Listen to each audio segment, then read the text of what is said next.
Yes. All right. Bing, bang, bong. Let's do our recap. What happened? I did it Log last on. time, so I get a mulligan. Right. Well, we started with a speak with dead interrogation or questioning of Interrogation's a strong word. Well, they didn't want to do it now, did they? You know? With a cast of a gentle speak with dead. Yeah, exactly. Very Over the casual following, speak with dead. I don't know, just a chill talk about what happened and what they saw, gaining some insight into who the culprit may be.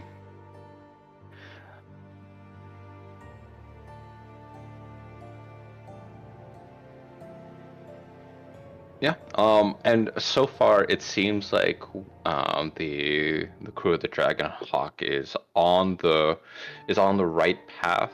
We're focusing on with our corresponding like hair analysis as well, or like other forensic analysis, pointing towards interaction or involvement of the Brailish. But once the questioning was over, it seemed like our time was, getting cut quite short as their guards noticing our movement and our proximity around their ship, and we ended up having to skedaddle, jumping through and fleeing under the underpinnings of the dock on this Forge world, ultimately making our way back to the tavern, even though Captain Valerian was getting hassled upon re-entry to the town, the city proper. Valerian's just a little broke, Had to give up his his magic enchanted rope as collateral. And he barely remembered the the fire giant's name as Israel. Thank you, Mr. DM. Yeah, and then we got into the city. We went to the tavern. There was a couple of otter gnomes that Toad kind of cozied up with. And we went to talk to Lund for a little bit. And just getting some information from him. And the vibe of how the town or the city of this place feels about us. In an effort to increase his social credit score, Valerian talks to Lund and really any other fire giant that he saw and said, "I'm going to challenge Fieldir to a wrestling match, Yeah, we're banned in another country now, thanks.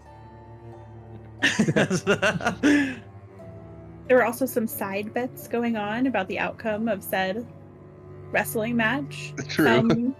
Some which have been canceled for obvious reasons, but hey, Valerian came out great using Rick's 4 gold. Mm-hmm. That's right. I got 12. Triple my money. Mm-hmm. And the moral of the story is that gambling always is worth it. Wins. Yeah, exactly. As long as you play enough, you'll win. Fielder, a little side note, nothing crazy because I did win, but he did have like a, little mind, intellect devour, something another in his brain swirling around to make him off kilter and on the brink of death. But yeah, he's got a little guy in his noggin. Mm-hmm. Little passenger that we do not know how to deal with still, by the way. Yeah. Because we did leave, we into the session right after Valerian won, and we had to try to finagle a way to get Fieldir to let us run a physical on him, maybe? Like, we gotta figure out what to do with this guy. Yeah. If we're gonna do anything with this guy. The Autognomes, Dynamo, Wrench, and the other one of which is responsible for having found the grenade on the ship, walked in and went to the back room. Oh. They looked over at Toad as well, right? Yeah. So maybe the meeting, maybe this is a pre-meeting meeting. Hmm. Now we're gonna hit the back room. To put a bow on it, where we're at with the investigation is that we've got a pretty big Brayland implication here, where I think we basically know that it was one of their Warforged who planted the bombs in the gift ship cannon. It lines up perfectly with what Toad saw in the captain's quarters, but we need to figure out who made the orders specifically, like who ordered it, and then who also managed to acquire the grenades in the first place, how they steal them from Gus's quarters, and how did they, and like who planted the one that they found in Gus's quarters, because we were supposed to be able to so like who's coordinating all this basically, and how do they get into Gus's quarters? Because we kind of concluded that Ayo Jabe was coming. It was like they're the one that went to the ship, and then the Warforged of the Braylish went to the gift ship. Is kind of our loose tradition based off the blood and based off the hair at our ship. Well, Ao's the only one, our only suspect for who got on the ship, but we don't actually know how they did it or why why would it be them and not someone else? Because they're the only suspect we can find that has the matches the hair. So either we got to figure out like how they did that, how did they get on the ship, or two, if it's really them, or if there's another suspect we're not, keeping in mind. Yeah, if we're missing something. I think while we're thinking about this too, we also need to, because it's one thing to know that they did it, it's another thing to prove it in court to these people. Yeah. So we need to think about evidence as well. Yeah. A lot of nervous considerations on your upcoming pending trial for Gus. Some interesting developments with one of the fire giants here, and some movement on the reason that you were brought here or interested in coming here in the first place, in the 3 particular autonomes that Toad has spoken with to some considerable length, or learned some intelligence, has arrived inside the potato. So we pick back up now. Huder is still prone on the ground, dazed. Lund and the other giants are still pretty shocked, but the 2 giants that observed the battle are slowly starting to make their way back to their tables. And Lund is kind of just looking at Huder with apprehension. And that's where we pick up. Yeah, I'll take, wanting to go under the radar, given his concern right now. Still wants to, still cheering on his captain, but he's gonna be making his way over to Toad to ask them. And it's like, did you sense what I sensed? There's Fulter is in grave he's in grave condition, beyond the wrestling that just went on. Yeah, I got a ping of aberration from him, and I don't know how we're supposed to help him. What do you know? I know that you're not, really one of them, but what do you know? Well, I detect that something is in there, and I think I could speak with it, but I would have to see it. So I don't know how we convince Fultor to get in a position where we could, help him. But if I could speak with whatever's inside of his head, maybe we could learn more that way. So maybe maybe we can set up an examination after after the fact. We should speak with Rick about this. Yeah. Yeah, that makes sense to me. If we have to see it, especially, Rick's the one to make that happen, I think. Oof. Okay. Also, the auto gnomes just walked in No. and went to the back room. I feel torn because I want to stay here and resolve this issue, but should I go and talk to the auto gnomes? I don't think Fuldor's life is. I did say his life was under threat, but I don't think his condition is going to change imminently. I think there's time for you to attend the meeting. You're an invited guest of honor, if anything. Okay. Well, I think I will go meet with them. But if you need anything, can you do that? Can you make our brains connect? Mm-hmm. It'll only keep us connected for so long.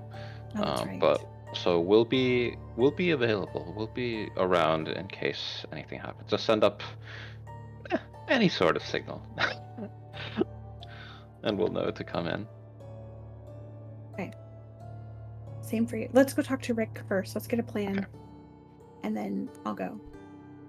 As you walk past Fuldur, he's slowly working his way to a sitting position. And then he slowly works his way to a standing position. And starts to stumble his way back towards the bar. Without even looking at you, Val. I'm so good. Oh, Fuldur! And it was just like, oh, well, it was such a good competition. We can't just let you go without celebrating the bout. Buy you a drink. Drink for I my think- head. Yes. And he's like shakily walking back to the chair Okay. at the. Yeah, I think I'm gonna trail behind him with my hand out for a handshake. Like just very awkwardly, like he's not acknowledging it, but it's still like just out there. This is sad. Good. That was a great fight. It's Fuldur. Hard to catch up with a dude who's. Hey, Dad, come on. Don't be a sore winner. Let's let the man drink in peace. He's just kind of like. He just like gives you a like. Kind of like a short nod, but like you can't tell if it's like a nod and acknowledgement or like him shaking his head in like some drunken stupor. Okay. Yeah, I think I'll get a little bit closer. Oh, damn it. Clasp him on the on. I think it's like the small of his back because I'm so short and he's so tall. And So intimate. it was a good fight, Fielder. But while I'm doing that and I'm making contact with his body, can I, with the charm of earthly senses that I got from the Chewinga charm, which gives me tremor sense.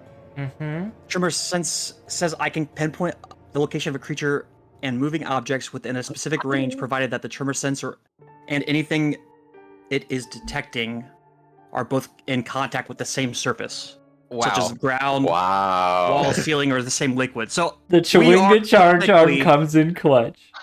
we're Okay. technically in contact with the same surface, which is You Fuldur. are? You are. Okay. I still want a perception check, but you're gonna get details from this. That's fair. You're basically ultrasounding him right now. Yeah. Yeah, literally. Okay. So you ultrasound Fuldur with your tremor sense passive ability, which is a strange, chaotic fey thing that you've never experienced before, and you're not quite sure how this works, and it's a little intimidating, and it's a little bit of system overload because you are feeling Fuldur. You're feeling every single organ and bodily function moving in this fire giant's body. Oh. So it really freaks you out. You think he might have to poop, but you're not sure because it looks like lava. And a lot of his internal organs like run off of almost like lava.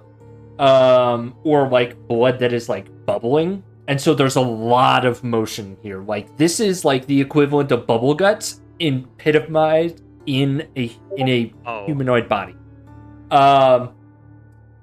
So it takes you a minute to understand what's going on here, and you're kind of, playing out this contact longer than it would be kind of socially acceptable. But you can immediately detect, not immediately, you can detect with some time that there is Fuldur the giant, and then there is the secondary entity that is inside the head of Fuldur.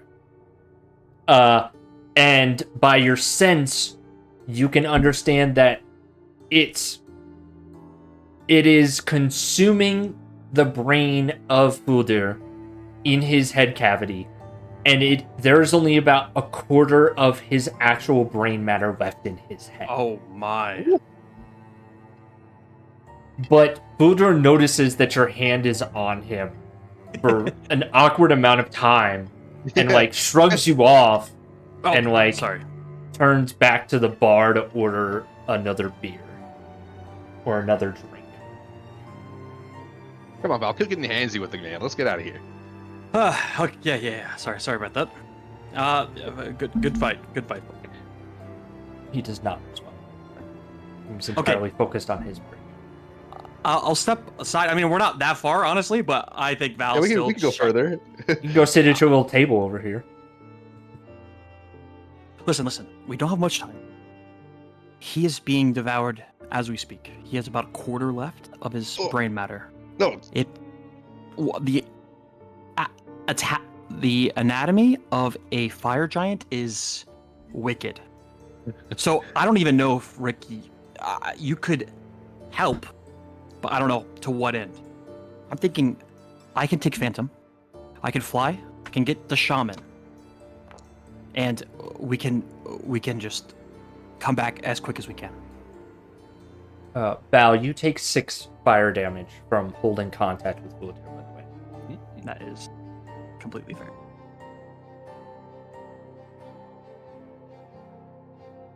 Thoughts? I mean, if you think time's of the essence, we don't have any other choice. Sure. I think it's almost. I don't know how fast these things eat, but there is nothing left almost. Hold on a second. What we got the meeting tonight as well, and Right. Yeah, so Autonomes just walked in. okay. Oh. There's a lot of stuff going on right now. If you're discussing splitting the party, I do want to above table offer a suggestion as well to that effect. I was about to ask if we're going to be splitting the party. Yes. If you're going to Point. split the party, I'm stealing an idea from Raynette, in which if you decided to split the party, you could split the party in a way that NPCs of your characters, like if Toad's staying here, the 3 other of you have your alternate characters join Toad at this bar. So that way when we swap cameras, nobody feels left out. Gotcha. You don't have to, but I'm just saying that way everybody is always involved in every scene. We also don't have to split the party, because I just You think, narratively, why would Signy and Gus and them come to this meeting with the Autonomes? So I think I can wait to talk to them until after we resolve the Fuldur situation. Well, here's what I was thinking, actually. How do we get Huh? close to Fjoldir without like it coming off as if we're assaulting him? You know, I mean, I just want to point this out for a second, but he's like the prime witness against us in the court case, and if we start saying, "Hey, there's a slug in his head, hold him down," and stuff, we're gonna look like we're trying to murder the guy, right?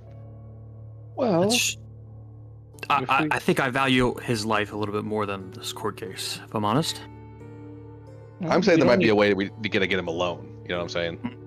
Like, is he gonna go home at some point, and then maybe we can attend this meeting and then go and track him down, right? This doesn't need to be so unscrupulous. We are genuinely concerned for his health, especially as he competed against Val. We could note something, especially a physician like yourself. Notice something strange, perhaps, about his movements, and have his shaman examine him as well. We don't need to hide this part. I mean, if we can get cooperation, that'd be great. Yeah. I think maybe we could even just tell Lund. Maybe they have a way of communicating through long range.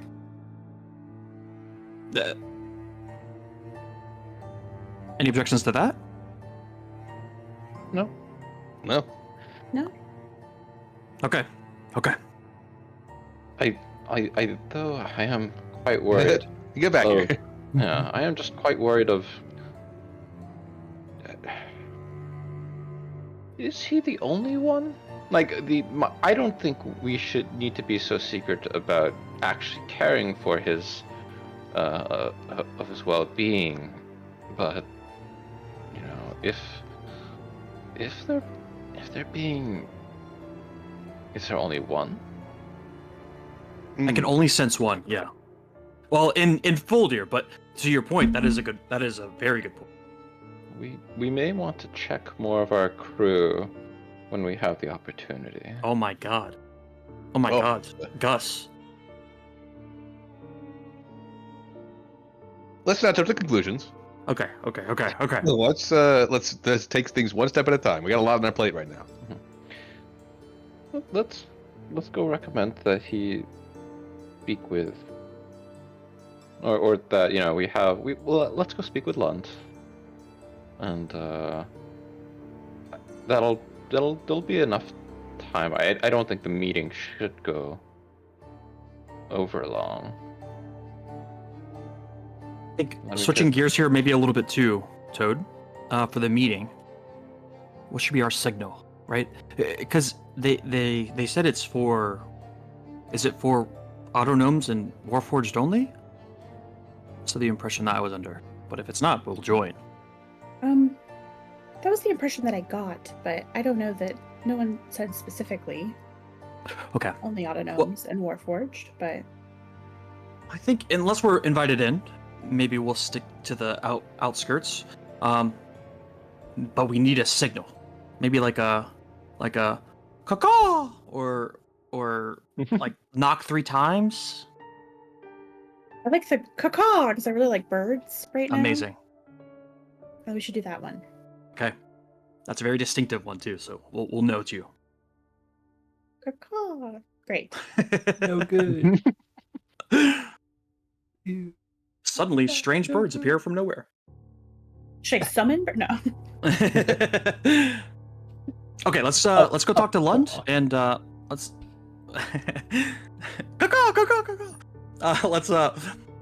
let's try to get Lund to at least acknowledge the problem, and I think it's a domino from there. I'm gonna shoot from the hip, okay, just like the court case. Oh, great. So you just stop me. Should we tell them that like I used magic to and Altaik also we can give them that proof in that way, right? Yes. Yeah. I mean, there's nothing to so far there's nothing to hide here. We're very curious about his condition. Ever since we knew he's been wounded, and it's astonishing. Our captain is strong, but this even a fire giant might acknowledge this as an anomaly. So we followed up. and found, something concerning. About his See, health. I did think about that angle, but I don't want to diminish my win, even though I know it was diminished. Maybe that's a little selfish of me, but What's more diminishing than a good show of sportsmanship? This right. is even greater. Okay. All right, let's go. I think Valerian's kind of like hangs his head for a minute and starts puffs up his chest, walks over. So, Lund, Yeah. told her he's your friend, right? Like actual friend, or is he just a customer that comes around here a lot? He's a regular. Occasionally have drinks after I close down the bar. He's right here. It's kind of weird to talk about someone in third person. Oh, of course. Right there. Foldir just But, grunts. Lund, I'm concerned for Foldir. Do you not think it's strange that a human like myself bested a fire giant in a wrestling competition? I mean, I am strong, of course. Not to diminish my win, because it shouldn't be diminished in any way, shape, or form, but there is something seriously wrong with Foldir. I say, if out of an abundance of caution, if it is at all possible, I don't know how the laws here work or the health care services, but the shaman seemed pretty powerful at the court case. Is there any way that you could contact them? At least have them check out Foldir, because there is something in his head. I don't want to say it like that. There's something eating his brain. I mean, he's literally right. He's right there, Valerian. I mean, what are you doing? He can't really understand. He doesn't have much left. And this is dire. I guess we're escalating. Okay. wait. Yeah, right. I shot from the head. Sorry. Sorry, Foldir. What There's the something hell in are your you brain talking eating you about? alive. Oh God. I'll step back. Val, right? First of all, I'm kind of shocked Foldir hasn't punched your fucking face in. But second of all, how dare you come in here and just because you happen to win one fight, you stand here and talk shit to him like he isn't even... Foldir, you gonna take this? You could challenge him off this alone. Foldir, turns to you, Val, and his eyes are just, glazed over, and you don't even sense anger in his presence. His eyes are looking at you, but there's just nothing there. And there is his muscles begin to respond, and Foldir begins to get up, and his hand kind of wiggles and fumbles for his coin purse. And it doesn't seem like he has the dexterity to reach into the purse, so he just pulls the whole purse off and drops it on the bar tab, on the bar, and turns to one and says, "Tomorrow." And he begins to walk out of the bar, trying to shoulder past the two of you. Rick is gonna jump up on the bar counter here, and weasel his way over to Lund. Okay, hey, Lund. Oh, we're not joking here. The cat's out of the bag. There's something wrong with the guy, right? That's not normal? Can you at least agree to that? Yeah, that's not real normal. Foldir, you alright? Foldir is still trying to walk out of the bar. Are you stopping him or letting him leave the building? I will stop him. How do you do so? Listen, I'll put a hand on his left knee. Foldir, When you listen. touch a fire giant, man. Okay. I feel like Valerian's his regular clothes are kind of scorched up a little bit on the sides, burnt ends. He has no hair on his hands right now. Foldir, just wait a minute. Do you mind? Let us check you out. Let us make sure you're okay. Are you there? Make a persuasion check.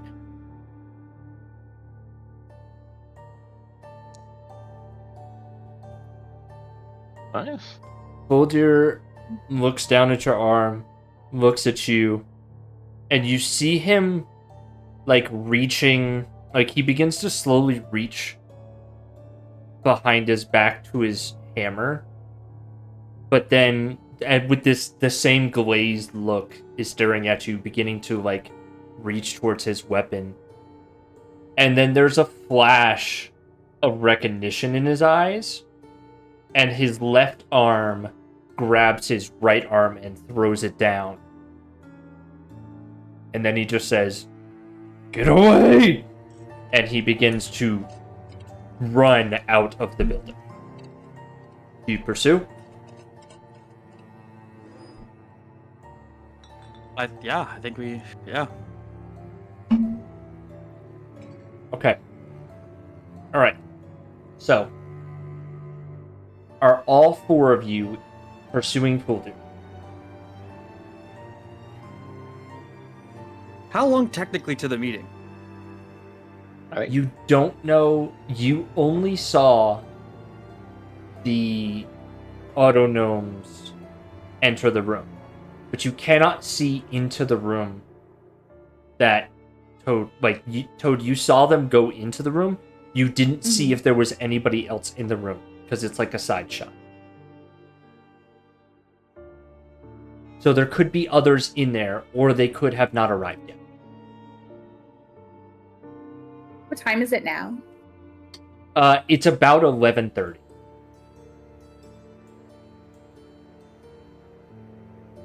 I just looked at Lund and say, "Are you just gonna let him leave?" No.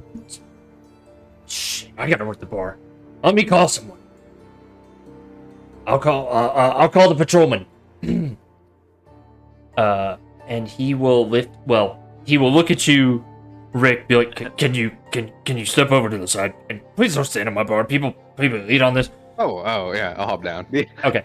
You would And have he just lifts been up. catapulted. Yeah, you almost got True. yeeted. Lund is moving to go pursue Fuldur and or get a patrol to stop Fuldur.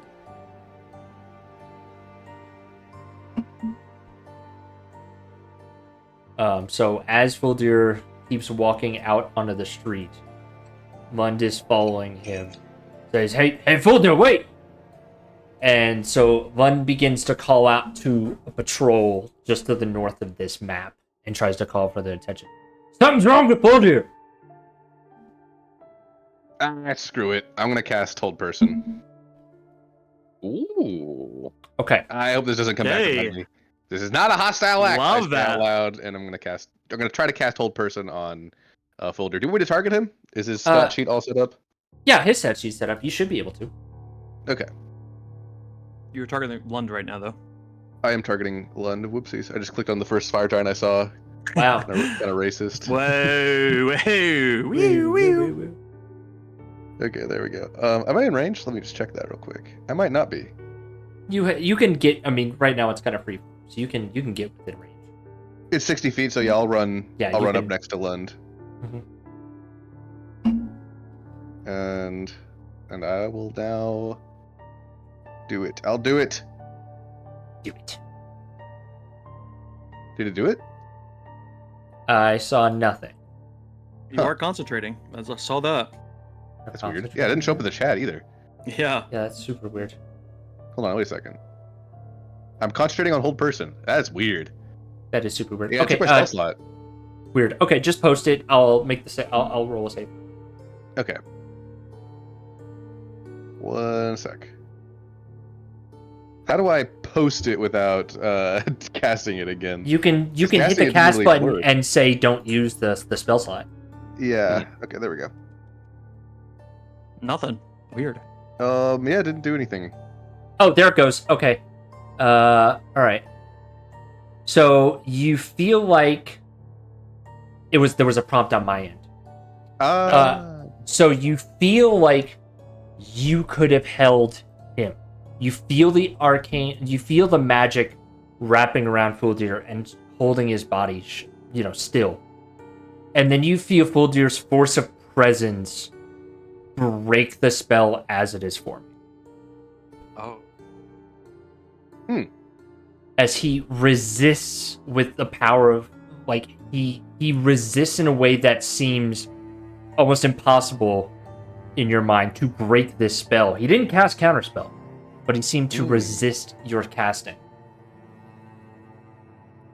And then continues walking on. And at this point, he is starting to get into a run. He is starting to dash down the street. I'm gonna look at Valerian. All right, Mr. Wrestler Man, we need to use this the old-fashioned way. Right. Phantom? I can't whistle. Fuck. Phantom, come here. Come here with Phantom. You gotta you're- moisturize. You're within range. That's fine. You can call Phantom. Phantom can share your pseudo turn. Amazing. Sorry, I do not need to move him. If we're doing like turn, I will measure it. Yeah, no, it's 80. Yeah, go ahead. He has 80 feet of fly, so yeah, I would get to him, kind of meet him halfway, sort of thing, and then mount Phantom, probably right here-ish. Okay, that's okay, fine. Mr. DM. That's fine. Yeah. And I'm gonna mount Phantom to eye level of. I forget how to do. There you Never mind, I got it. Eye level of Filder, and I'm basically like kind of riding in in tandem with his movement, if I can at least. Okay, so you're gonna keep pursuing Fuldir as he's running away? Do I trip him, Kate? Or Rick? Sorry, who's Kate? I mean, sorry. I would bring him to the ground. Yeah, like, what are we doing here? Yeah. Okay. Yeah, I think I'm going to I'll cast Ice Drop actually, right in front of him. Not trying to hurt him, but trying to make him fall prone. Okay. So you cast Ice Drop. It's 2 damage. Is there a save? There is For a some dexterity reason, saving throw. Yeah, I need to rework this because it's a homebrew cantrip. I need to rework this because it doesn't prompt the save. What is the dex save? What is your spell save? Let's see. Oh, I just backed out of the game on accident, so I do not know. Well, he I rolled think it is 16, maybe 17. Okay, well, he rolled a 13, and again, you see this drop begin to trip him, and then, by some force of personality, he manages to melt the ice as it's dropping, degrading the ability of the spell. And then he does something you weren't expecting from this massive giant. He takes off 30 feet into the air. Using the power of the fire erupting from the bottom of his shoes. He is Iron Manning down the street. I'm gonna turn to Lund. Hey, can you guys do that? Some of us. Okay. What the hell's up with him? Are you gonna do something or fucking stand there up there? And he's talking to the patrolman up there, and the patrolman, like, glares at Lund, but then starts to be in pursuit of Fuldur. But it's clear and apparent that this giant, weighed down by 2 gargantuan tower shields that are, like, as big as, like, 2 of you stacked on top of each other, he is not going to catch Fuldur. You can either choose to pursue him as a group, or you can let Fuldur go. Or split the party. Whatever. I'm gonna At look this back rate- at Take and Toad. I guess he could hurt himself or somebody, so we know about what's going on. I guess we have a responsibility to help him. I think that I think that the change in behavior, has some well in hand with, those who are concerned about him, and I think we've raised the appropriate concern. I'm not quite sure what we do if we catch him. Outside of wrestle him out of the sky. Which, I'm not sure they need. Well, Captain, Rick, what's the call? I'm gonna look at Valerian. Valerian in the air with Phantom, looks back, looks at Phantom, and I mean, I can't just let him go. I'm going to cast Hex on him, Okay. and I will give him disadvantage on Dex checks. Okay. And I'm going to use Relentless Hex, if I can, Okay. to teleport to his head. Okay. And I'm going to take out the Carnathian dagger. So Valerian's logic here, okay, is there's not much brain left, right? It's No. 25%, and No. Valerian can also see this creature. When you sensed it with your ultrasound, it was like it was devouring the brain from the top down. From the top down, okay. Yep. And I think now, now that I'm loaded back in, 1 second, let me check my character sheet, make sure I can do all this shit. Yeah. 1 second. Yeah, that's probably important. Yeah. Okay, so bonus action, I will cast Hex on Mr. Target.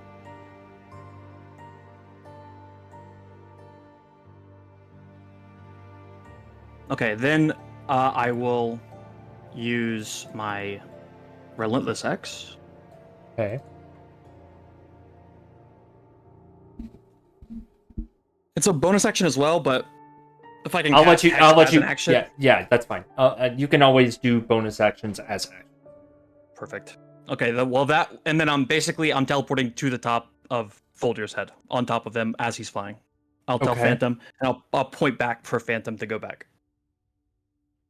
So you are currently riding a fire giant, and you stuck a dagger in his head. I'm going to, yeah. Okay, let me cue this up. We're gonna roll initiative. Yeah, that makes Because sense. this is to the point where you're. Yeah, let's see how this plays out. Let me add everyone. Yeah, you can position yourselves on the deck or where you want to be in this situation.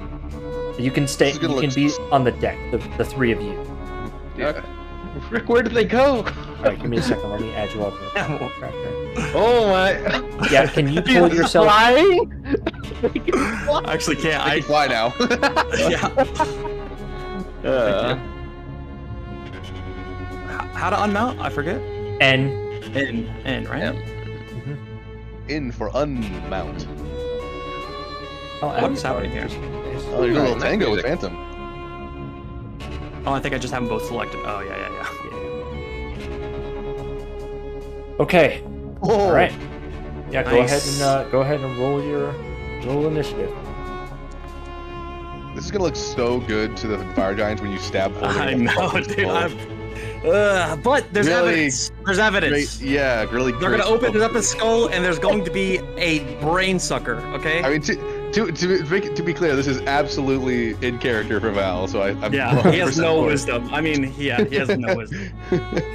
There's something wrong with him. Yeah, there's a knife. No, you don't understand. I was trying to save his life. It is a very public attack on a fire giant. Let's see how this plays out. So, Rick, you're seeing Valerian poised to Yeah. right. He teleported to Fuldir as he's flying 30 feet up in the air. And he looks like he's about to drive a knife into the head of Fuldir. Yeah, I think Rick's expression goes from "Oh no, oh no, oh no," like as these things successively occur, he's like, "Oh god." Rick's gonna dash for his action. Okay, go for it. Trying to get underneath where they're at the very least. Okay. Which unfortunately, this massive deck, I can only get this deck. far. Yep. Yeah, I'll be able to get over here at best. Fine. What a big deck. Yeah. Okay. I do have some bonus action spells. I just don't think they're gonna be all that useful in this particular scenario. Let me double check. I mean, I can make a spiritual weapon, but I don't. I don't want to escalate. Yeah, scalpel.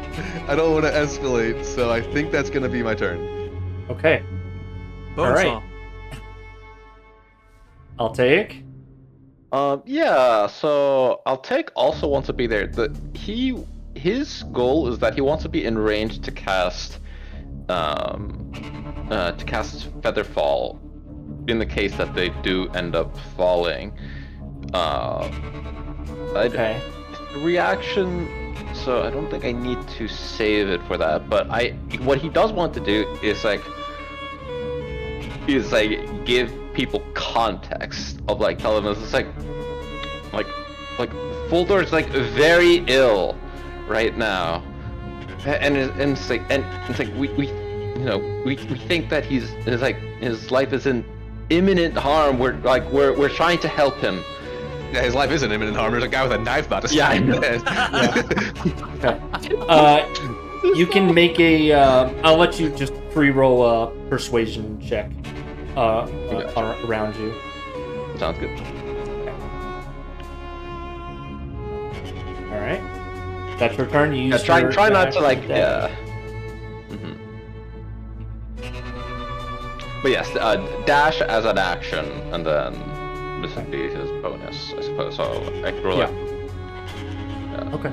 And then yes, he's anxiously waiting to get his Featherfall. Okay. All right. Gotcha. So, Buldir sees you, Val, like teleport to him and attempt to drive a knife into his head.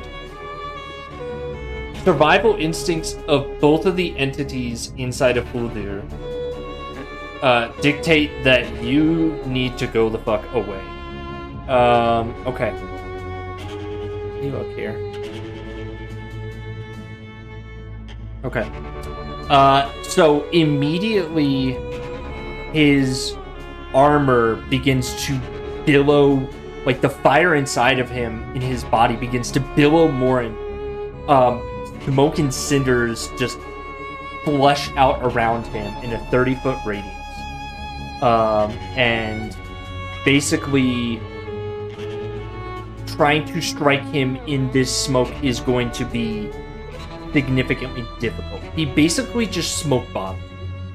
Oh, so it's like kind of like dim or like basically darkness. For mechanical, he is he's created half cover for himself. Okay. That's the mechanic of this this armor here. Or that's the mechanic of this fire giant himself. And then he will he's going to attempt to grab the forge hammer behind on his back while he's flying and swing at you. He is still operating mechanically poisoned, so this attack will be a disadvantage.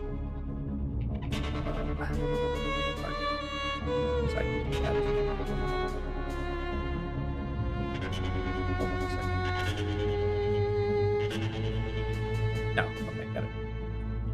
Just two things here. Okay. So that is a I pressed the wrong button. That is a 19 to hit you, Val. 19 would hit, but I will shield. Okay. All right. So the hammer, even though it misses you, so you shield, it clangs heavily against the arcane shield around you. A massive burst of heat in a 30-foot radius around him. So everyone else, you see this dark billowing smoke, and then it almost looks like a fireball erupts inside of the smoke. What kind of armor are you wearing? Are you wearing metal armor? Yeah. Okay. Your armor begins glowing red hot, as if the metal inside of it catches flame in a forge. Oof. Okay. So you know that at the start of your turn, you are wearing red hot armor. That is Fuldir's turn. He will attempt to move. This is a strange scenario because you teleported to him. Yeah, I don't think I'm impeding his movement. I don't think you're there's a way impeding that I his could. movement either. So he is going to move. He's going to move. He's still flying. He's going to go 15 feet this way, and then he's going to go. He's trying to go higher, so he goes up to 45 feet. So you are 30 feet in the air, where you are. And that is Fuldir's turn. So I guess question, since I am like, am I still on top of them? That's an interesting question. So you were on top of him. He swung at you. You shielded. What's your intent? Are you trying to hold on? Yeah, I'm basically trying to hold on. I Okay. have one hand with the dagger and then one hand grabbing on whatever I can. Okay. You already used your reaction for shield. Mhm. So I'm gonna say this. You can attempt to grab onto him, but I'm gonna need, first of all, I'm gonna need either an athletics or acrobatics check. And if you succeed that, I'm going to need I'm requiring an inspiration to make it possible for you to make this roll. Okay. So you need I to burn mean, an if inspiration and Yeah, I was gonna say, if pass it's too much too, I can take the hit as well. I can just not do the shield. the shield, but I don't mind burning an inspiration either. Okay, you can either give me your reaction and take the damage, or burn an inspiration and try to make this athletics or acrobatics check to hold on to. I will take the damage. Okay. You suffer 27 damage. I'll let you walk back the shield. And that is bludgeoning damage as this massive hammer strikes you. Okay. And then... Yes, so I'll let you burn your reaction to make an athletics or acrobatics checks to try to hold onto it. He would not be grappled, you're basically grappling yourself to him. Right. Oh, I will use that inspiration that Go I saved to take the hit and reroll this. Okay, Thank you. that is enough. Love it. I will consider you attached to him. So you'll stay in the bottom right-hand corner right here, and you are up 45 feet. You are holding on to his burning body. Let's go. Don't forget to drop that shield. Yeah. Okay. Not sure how. I will- It's in the effects section. There you go. nice. All right. Toad. Toad will dash Okay. that direction Mm-hmm. and then turn to the Blasto and say, "What are we supposed to do?" That's my turn. Good question. And that's all. Okay. All right. Val, it is your turn. At the start of your turn, your armor is red hot. I need you to make a Constitution saving throw, please. Good at this. Hold on, I might be able to proc you for it. I might be able to proc you Ooh, with this nice. effect. There you go. Val, that should proc you. I did not get a prompt, unfortunately. Oh, I procced myself. Haha, just kidding. Just give me a con save. Okay. Okay. 18. Is that no? I don't see. 20. 20? Okay. Mhm. All right. 20 is a success. So you managed to negate the pain of this burning armor on your skin. Oh, It is the beginning of your turn. You are currently holding on to Fuldir. I am going to say that you will suffer every turn that you start or end your turn holding on to Fuldir. At this point, it's the start. You suffer 1d8 fire. You suffer 8 fire damage this time. Being in physical contact with him yeah, that makes for an sense. extended period of time. Okay, so I think in this moment too, it makes sense that the plate armor that is like heating up and like turning like a red orange color. Valerian just wrestled with this fire giant, and now mounted on top of the fire giant. I think he's like just trying to take the brunt of it on top of the smoke in his face and the inability to breathe almost. and the pulsating of fire. And I think as he's holding on with one hand, the dagger is in his right hand, and the same hand as the tattoo. And I think the two statues kind of almost, one is already Rorschach, but they are both now moving, and in a very, very statue-esque movement type, they slam the sword down into Valerian's arm, out to his, like, towards his wrist, and the dagger is enshrouded with shadow as I use my tattoo of shadow. That was very descriptive, turning the Carnathy blade into a shadow blade. Please take inspiration. That's a very cool idea. I mean, it's, yeah, I think it was sick. Kind of makes sense with, like, their whole vibe. Anyway, sorry. So I think on the brink with this new kind of weapon, you know, Valerian's looked at it a couple times, used it a couple times, but not against a foe, and definitely not like this. And he's gonna aim up using the tremor sense to figure out exactly where this intellect devourer is, and stab right through.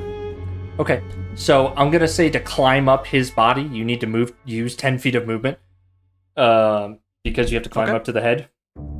So we'll put you up here now at the head, and you can attempt to make a strike on Fuldir's head.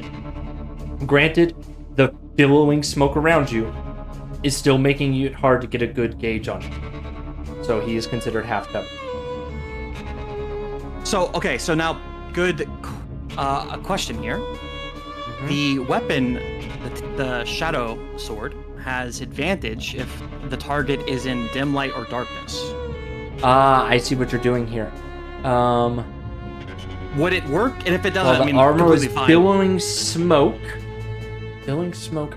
It doesn't say because it's based on dim light or darkness, but I think narratively it makes sense that this is, this is obscuring smoke, which would make light dim in the area, which is making what your visibility is hard. So, yes, I will give you that the attack would be at advantage.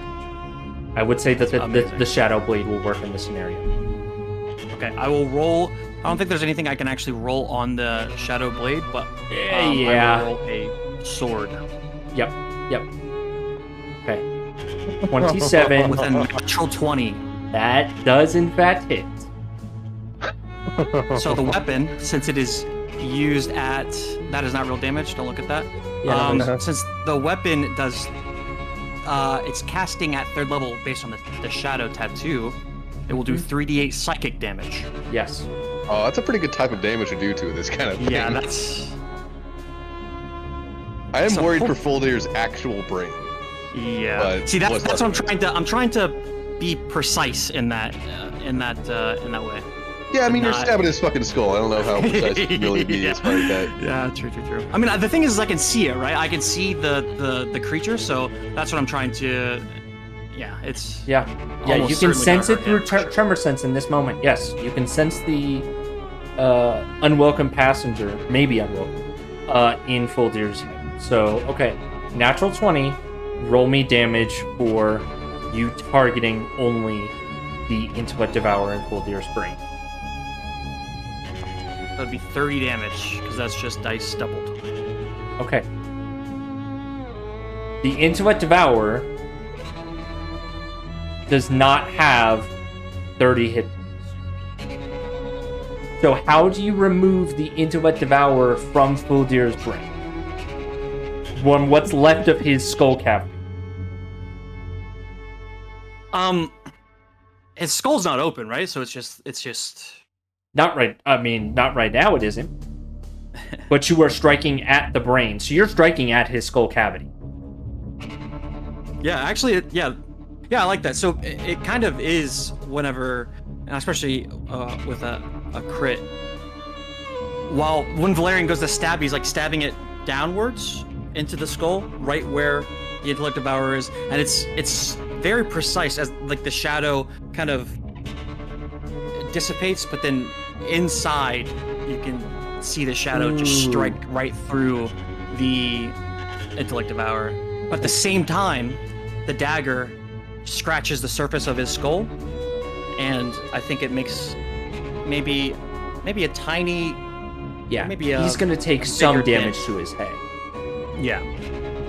But Okay. I did want to, I wanted to make a little hole, and now I can see and feel really with tremor sense. I think it's dead. A little trepidation, that's all. Yeah. Okay. Yes.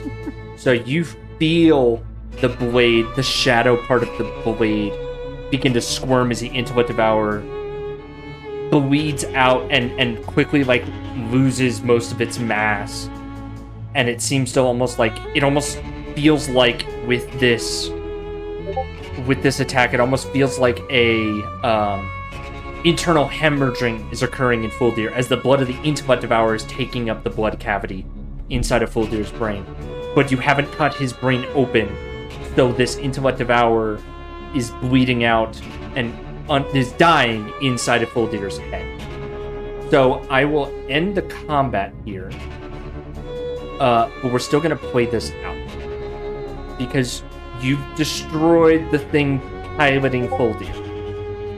So Fuldir only has 25% of his brain mass left. And when the pilot driving him dies, he will immediately drop unconscious.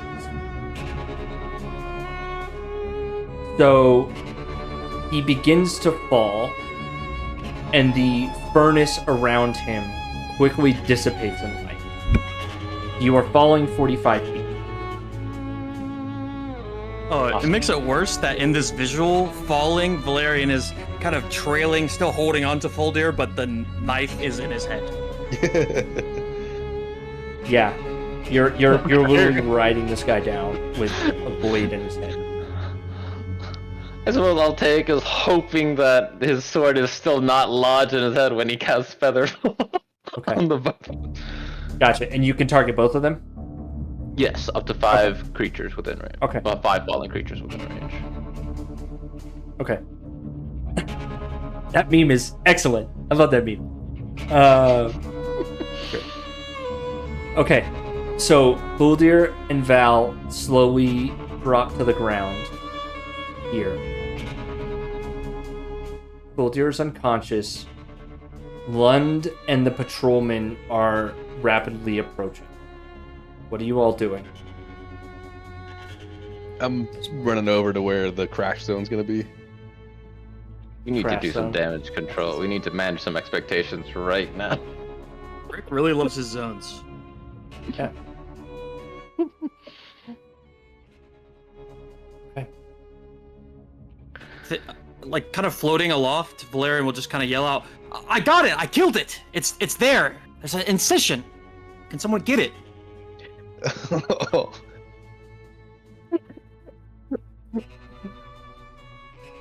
Okay, you have a Let's moment translate before this into the two physician giants speak. approach you. And you do notice the autonomes observing from the window in the tavern.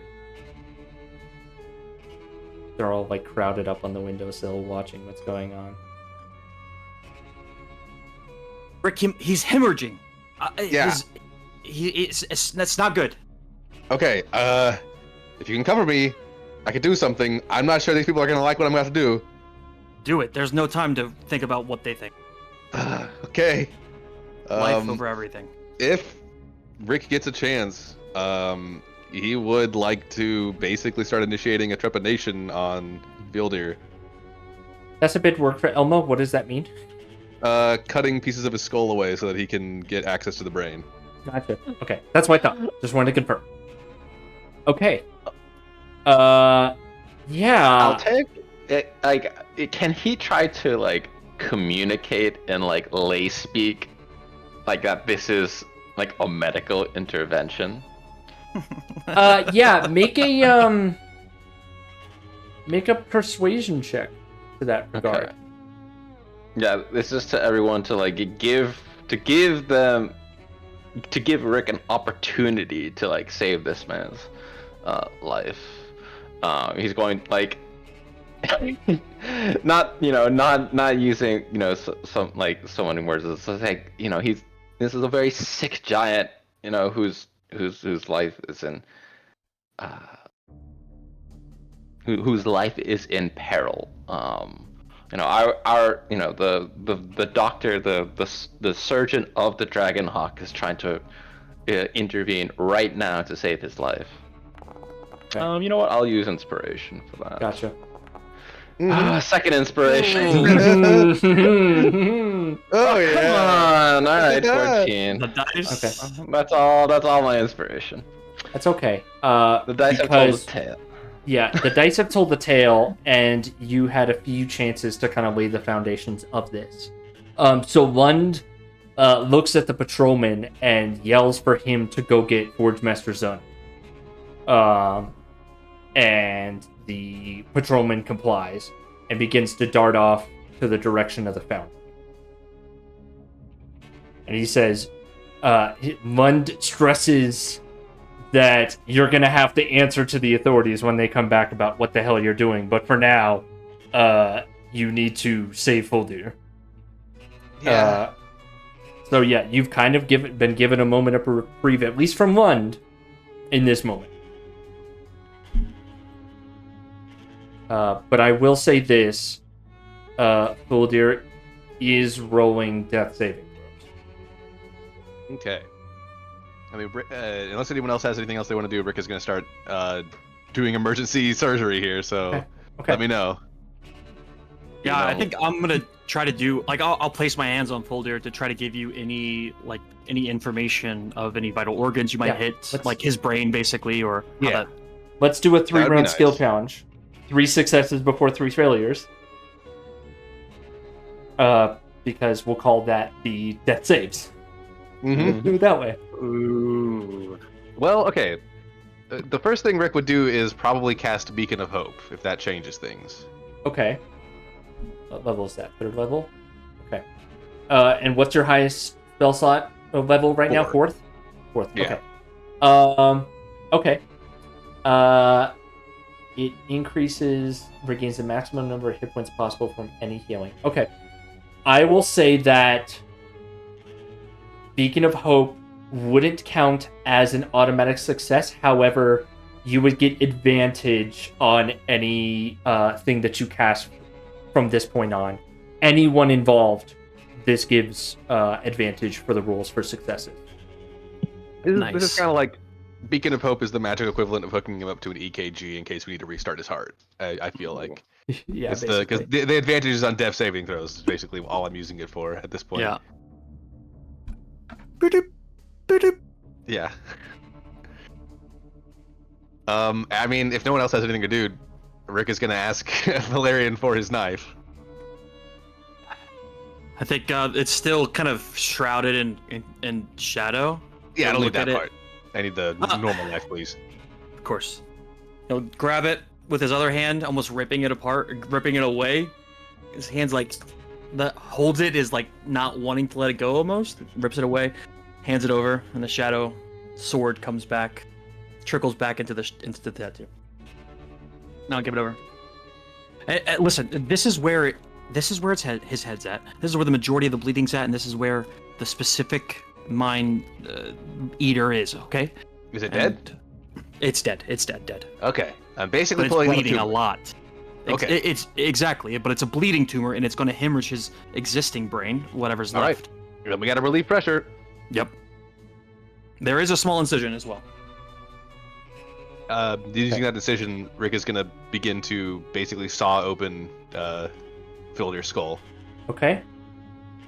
All right, this is a creature that you've never dealt with before.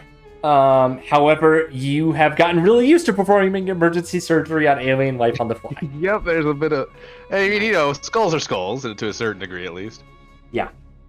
Skulls are skulls to a certain degree, but this one's also kind of alive. And It's on 300 fire. degrees. This one's 300 degrees. Okay. So I'm gonna say, yeah. I mean, you'd have to use some sort of magical item in order to not melt your normal surgery tools. Is the magical dagger? This is the Carnathian dagger, is what Valerian Yep. just gave me. Yeah, Does that not count? you can use that. Absolutely, that counts. Okay. Okay. So go ahead and roll the first. We'll call this a medicine check, and at advantage. Okie dokie. Mind you, the DC is 18. 25 is a success. Okay. Nice. The purpose of this is first to relieve the hemorrhaging, so basically getting blood out of his skull at this point. Yes.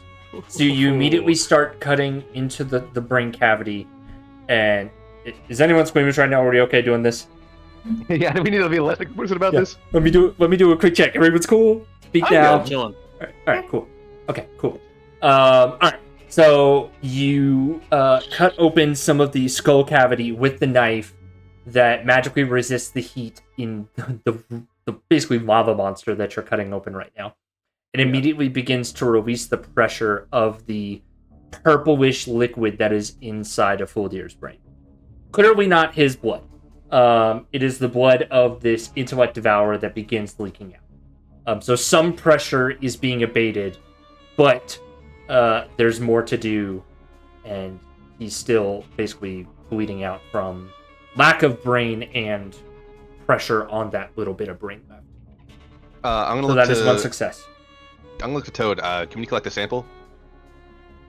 Yes, of course. Toad will get close to Rick, and I can help any way you need. Also, I can pump healing into him if we think that's necessary. I'll let you know, but right now let's collect evidence that this thing is actually in his head. Okay. Yeah, Toad will try to collect a sample of the little creature guy. Okay, you're going to try to collect not just the purplish blood, just some of the actual creature itself. Okay. I think so. Like, as Rick is, like, operating, I think yes. Okay. The next step is basically a lobotomy. I'm gonna start picking out this creature from his open fucking skull. Yeah. Okay. All right. Yeah, I will count. Toad, I'll let this roll be part of the skill challenge. Let's say that you need to harvest some samples, and at the same time, maybe you can assist by removing some of the parts that begin to become stuck around the edges of the incision made, therefore clearing for more of the liquid to get out quicker. So let's do. Go ahead. Maybe it's also like an extraction, like it was like integrated, so it takes some careful teasing out.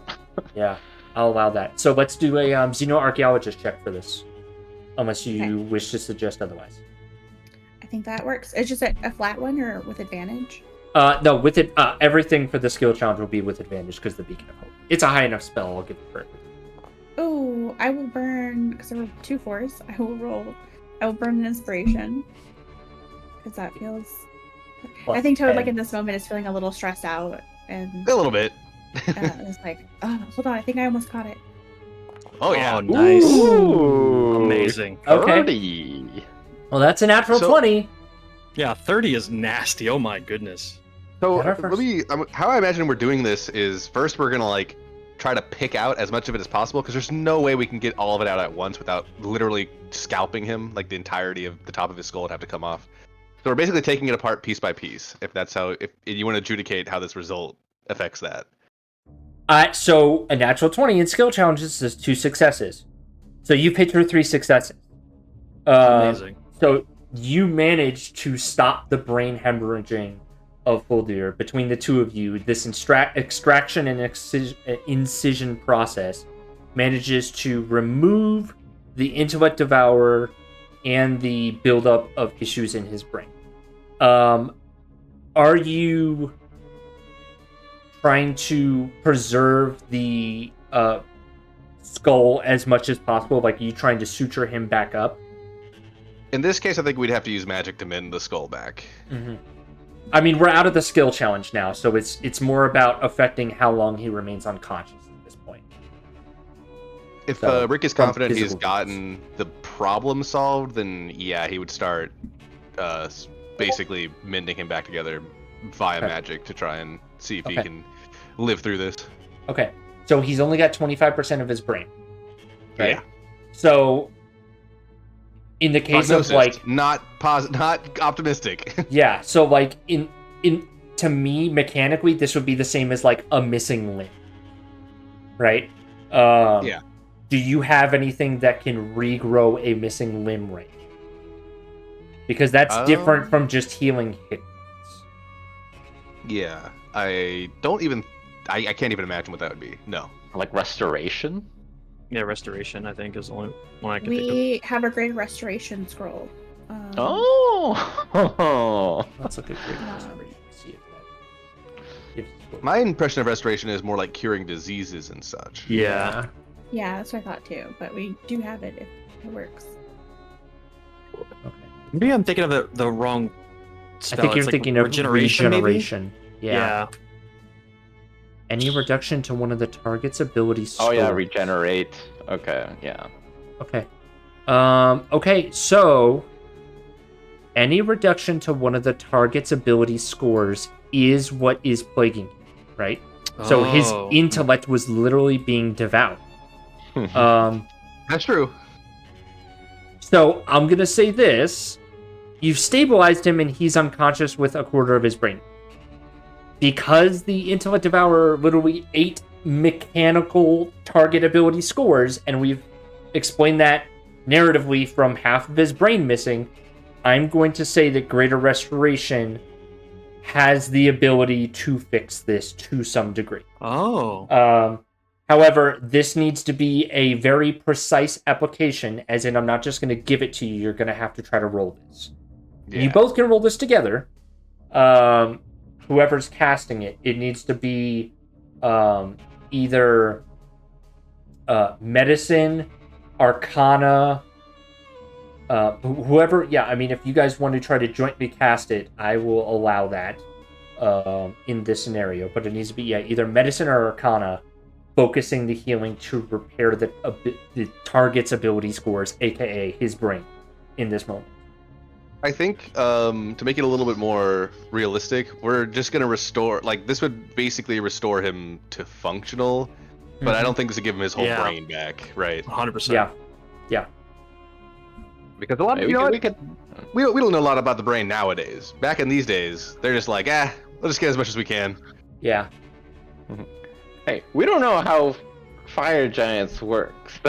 True. Yeah. Or rather, I don't know how fire giants work. Maybe you guys, maybe Toad, Rick might know more about their vitality, and maybe they have some sort of magical or innate ability to recover. So let's not write them off yet. Yep. All right. Maybe it's just stone we put back in there. I imagine we're just like holding the scroll up to the incision on his skull, and we're gonna dual cast this bad boy. All right. Ooh. Yeah. I think double medicine rolls. Is that what it's gonna be? Me and Toad both roll medicine. But yeah, however you want to do it. Either Alright. medicine or arcana. It's your choice. Toad, I will. by our powers combined. He is Captain Fueldeer. I don't know where it came from. Ooh. Okay. So, the two of you combined cast. You attempt to repair the mind and consciousness of Huldir. You manage to restore maybe parts of his brain, but you can sense that the synapses that remain begin knitting themselves together in a tighter lattice, granting Fuldir some semblance of his previous intelligence back. On a scale of 6 through 16, he's looking at about a 12. Okay. But he is still unconscious due to the serious brain trauma. But he is out of the woods, and you've managed to maybe give him back some of his mind. So with that,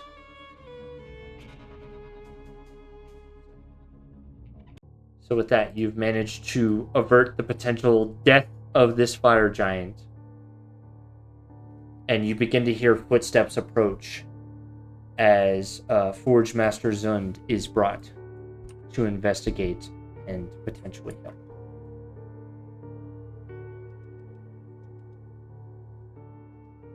Do you guys Just for want to clarity, take a break is now, the- or Yeah, I think I'm down. We can take a break. Well, one question was Lund watching this the whole time?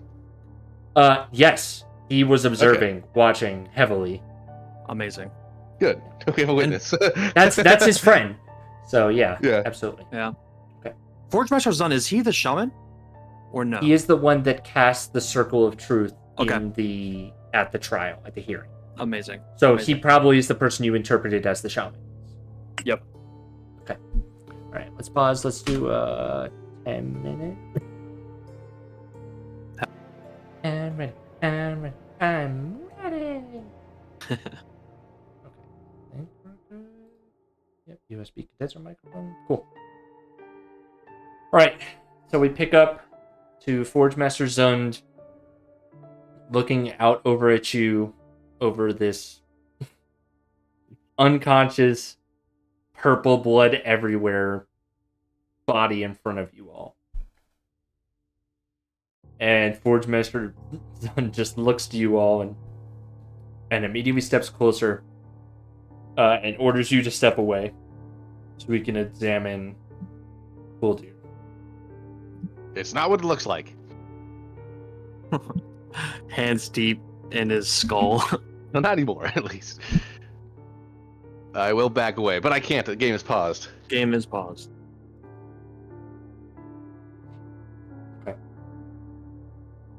Alright, so Forge Master Zund begins to carefully look at Buldir and look at the surgery and dead intellect devourer that you managed to pull out of this thing. So, right, this thing is basically like a tiny brain on hands. So I put it there on the map for reference size. But this one, considering it was in a giant's head, I would say is like the size of... Like, it's definitely larger than the ones in Baldur's Gate 3. I'd give it like 50% larger. So, like the size of like a well-filled out backpack is probably the size that you're looking at here. Sure. That has a clean, well, not clean. It is very mangled, clearly by some sort of damage. So you've managed to cut this thing up, but you definitely have enough to piece together the shape and outline of this creature. And Zun turns to you all and just demands that you tell him what happened. We did brain surgery. He's gonna need you to elaborate. Oh, well, he had a guy in his brain, and we took it out. Then we kind of fixed his brain. It's gonna be a long road to recovery, but he's alive.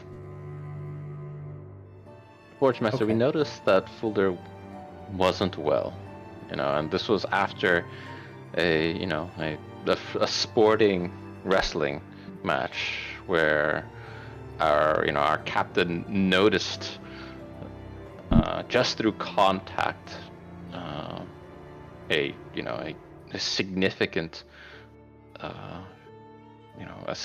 threat to Fulder's life outside of the ring. When we tried to alert him, he fled. Lund backs up that Fulder was acting real strange and that he tried to run away when he called the guard to take him in to check on him. Forge Master Zun seems to, with the evidence in front of him, seems to buy your story. And kind of shakes his head. Do we know anything? He's kind of talking to Lund and the four of you. Do we know anything about his whereabouts or where he was or how this thing got into his brain? Zun knows that it's aberrant in nature. And he asks if Fulder's been off planet, if anyone has any speculation of how this thing got in his brain. Oh, he had headaches for a while. That seems related. Lund, can you tell us how long has Fuldir been complaining about headaches? Maybe about a month. Oh, jeez. Oh, Yeah, that explains it. He didn't have much brain left. well, Then how you- many? How long have the ships of the Gith and the Brailish been here, or what other ships have been here? So the Brailish have been here for, what did I say before, about 3 weeks. The Gift have been here for a couple months, if I recall correctly. I think it was about 2 months. So it doesn't quite line up with any of the ship's arrival here. Zund gets the patrolman and brings in another guard to get a stretcher to bring Fuldir back to the foundry for healing. And says that he'll tell the king what he saw, and he tells Lund to be at the trial tomorrow to discuss this secondary incident that occurred here now.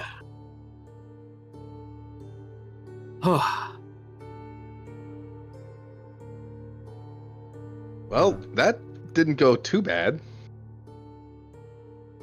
On a scale of 1 to kicked off planet, I think we're, maybe able to buy a shield or two once all this blows over. Hey, Lund, you holding up okay? No. Who the Hey, fuck? don't worry. You'd know if you had one of those in your head. Would I? I mean, Filder had a headache. You have a headache? No. Well, But you come here, ever Lund. dealt with aberrations? Those fuckers on Varvia are fucking insane. Yeah, some on experience with them. Yeah, we have a lot actually. Lund begins good to news. like. We- He's starting to like speculate on like who the fuck could have put something in his head, just like you all have been. His mind begins jumping to a strange conclusion that I don't think any of you would have known about, but he begins blaming it on the fire dragons on the planet. Fire dragons? Well, what do they got to do with this? They have been wanting to erase the fire. They are like their eternal adversaries on this planet. And so maybe now they've stooped so low as to solicit the help of the freaking aberrations to finally try to take out the mind giants once and for all. You didn't think that they had all those weapons and armor on this planet for nothing, right? Oh. Huh. Yeah, I guess that makes sense. They're just waiting for the next clash with the fire dragons. Maybe that's how we get our social credit score up, is just to fight fire dragons.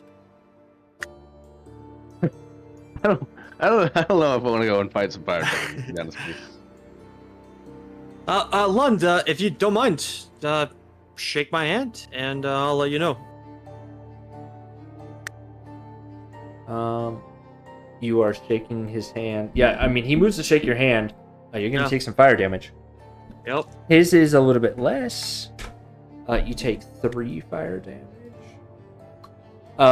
And as you're doing that, basically everyone except for Val, who seems preoccupied shaking Lund's hand, everyone else out of the corner of your eye, you see one of the Warforged from the Brailish badly trying to sneak down this alley here. And he doesn't know that you've seen him.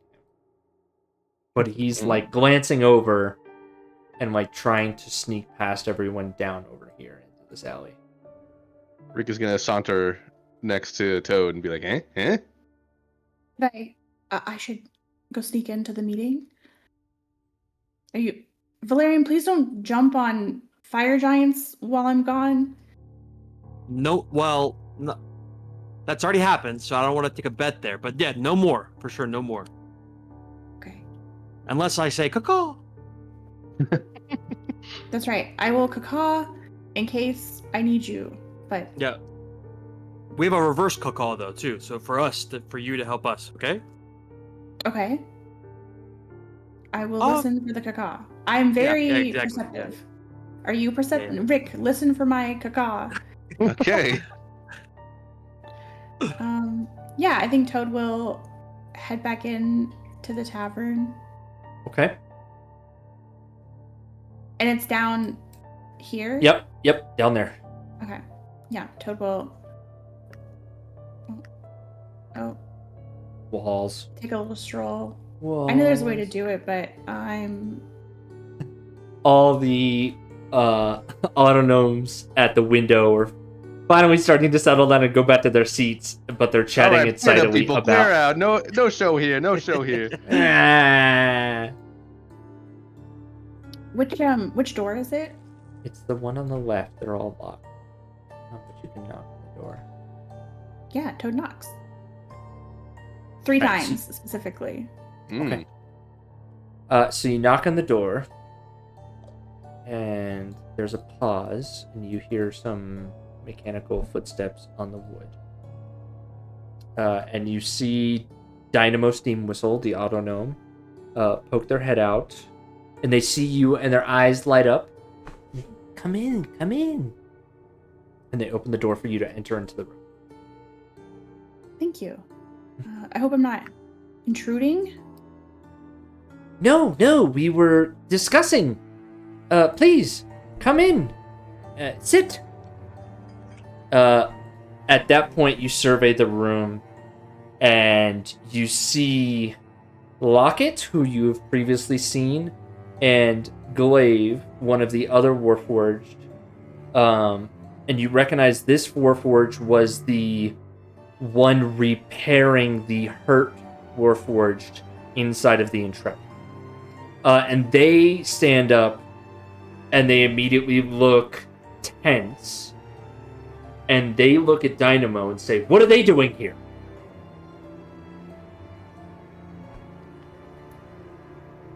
Dynamo... Dynamo's... Wait, no, it's fine. I invited them. They're a friend. And they both turn to you, and they look like they're about to walk out the door. I'm so sorry. They invited me. I didn't know what exactly was going to be happening, but I'm trying to make friends with, with the autonomes, and I'd love an opportunity just to. I will leave if you really don't want me here, but I think we could be friends, or at least not enemies.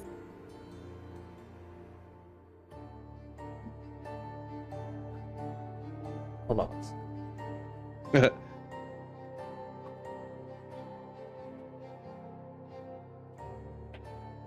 Oh, stand. I was standing up. Sorry. Okay.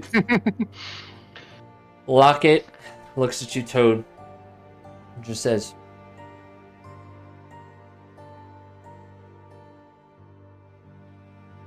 "First question.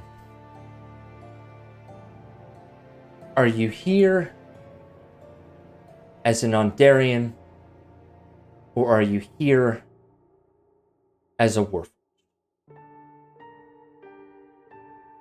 Well, I'm here as a Warforged. I didn't bring anyone else with me. Everyone else is not, gonna come in here. This is a safe space for us to just be around each other without... I don't really understand all these lines between nations. I think that even though maybe our nations don't get along, we could still. We're similar. We have a shared history.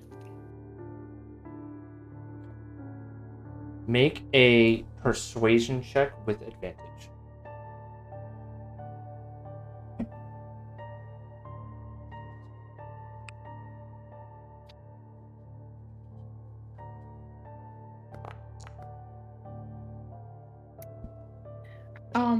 I would like to use an inspiration. You may do so. I'm gonna try again. Okay. Toad tries to smile. Yes! Amazing. Amazing. Show him those pearly whites. I was just imagining Toad's like jaw comes unhinged a little, and there's teeth now. And it's very charming. This is like FCG's like human tongue or whatever. It's human tongue, yeah. It's meat tongue specifically. Okay. Okay. That's a natural 20 then. All right. Yeah, for a total of 19.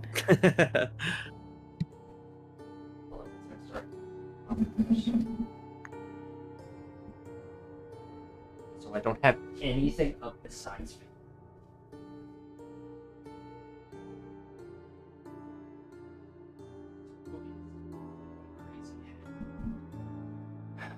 What's OBS showing right now? Okay, OBS is showing something reasonable.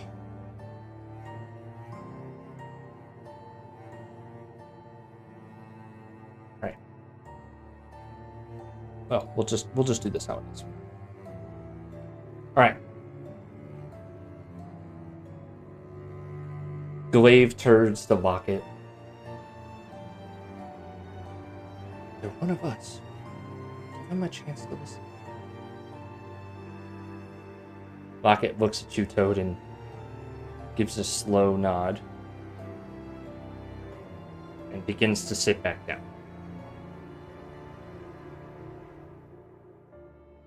Thank you. Thank you for giving me a chance. I'll just listen, and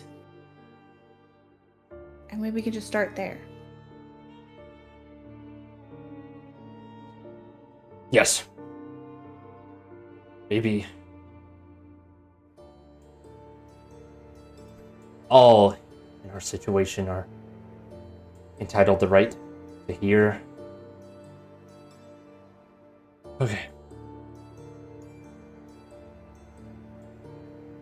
Dynamo, Wrench, Nimble, Toad.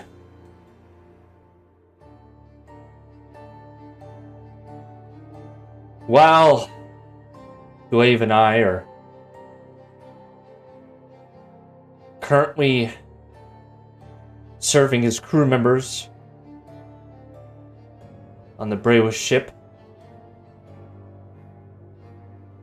we did not choose to come here on the request of the Brave. We seek a higher state of living for us and ours. Autonomes, you are new to this world, all things considered.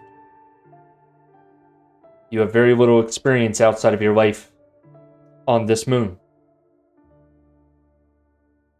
And that is not your fault.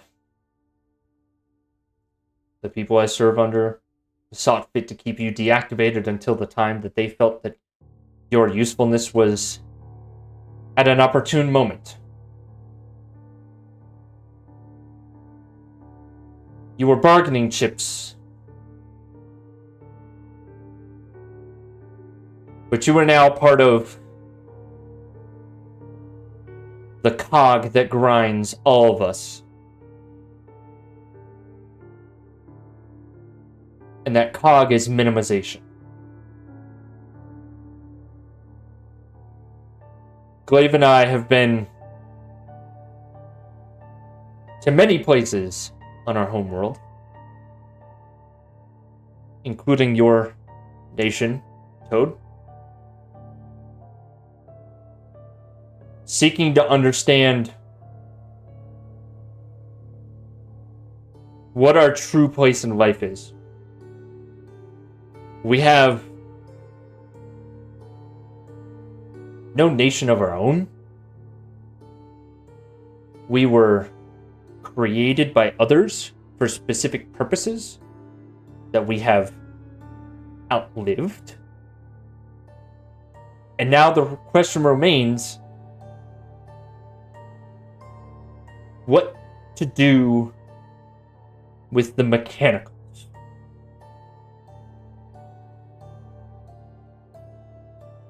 Glaive and I are part of a group that believes that, well, no one should be making that decision but you or I. Because Mocket looks at you, Tobe. In the last war, how we fought in the war was entirely dependent on which maker under House Kenneth and what flag they flew at that moment of time, or who sold you off to the highest bidder, dictated your loyalties.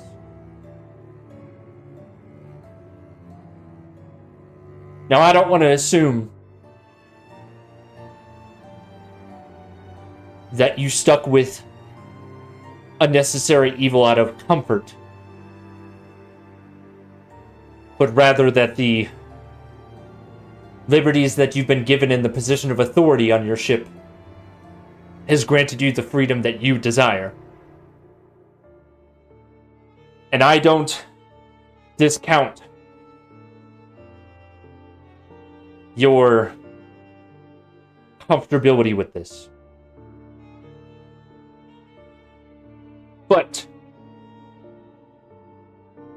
position comes from the power underneath it. You clearly have the power to back your position. But I look at you, Autonomes. You are new. You are growing.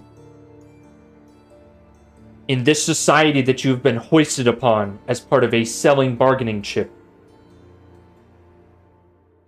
you have no position because you have seen to be having no power.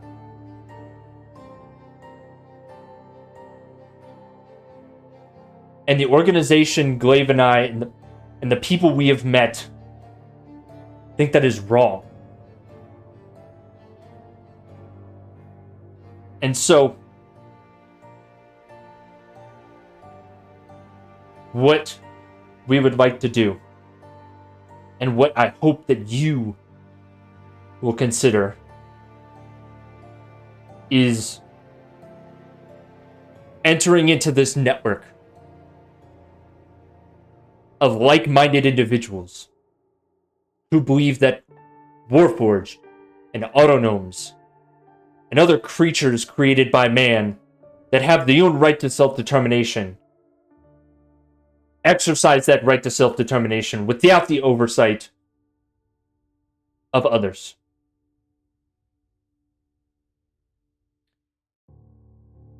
No one knows how long we live. Our oldest has reached their 4th decade and are 2 cycles away from their 5th decade. They are showing no signs of slowing, no signs of degradation. Our creators don't know how long we will last. And if we are to outlive the humanoid race, then why should they get to dictate what we do with our futures?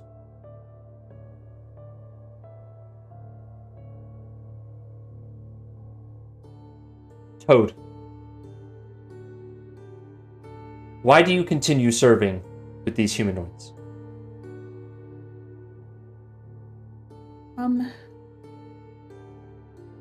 Well, first I just want to say I hear what you're saying, and I recognize that I'm in a different position than you, and I don't know everything about how you're treated or what freedoms or respect you're given, but the people that I travel with respect me, consider me an equal. I would not travel with them if I did not feel that I was a part of something greater. I have no love for the nation of Ondair. I have a love of knowledge, of nature, of laughter. But I have a love for my friends, my traveling companions, who have always treated me with the most respect. That's why I travel with them. Idealistic.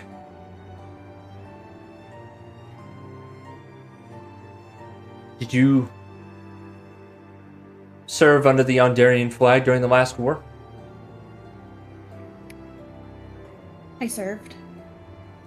I know the horrors that our kind endured.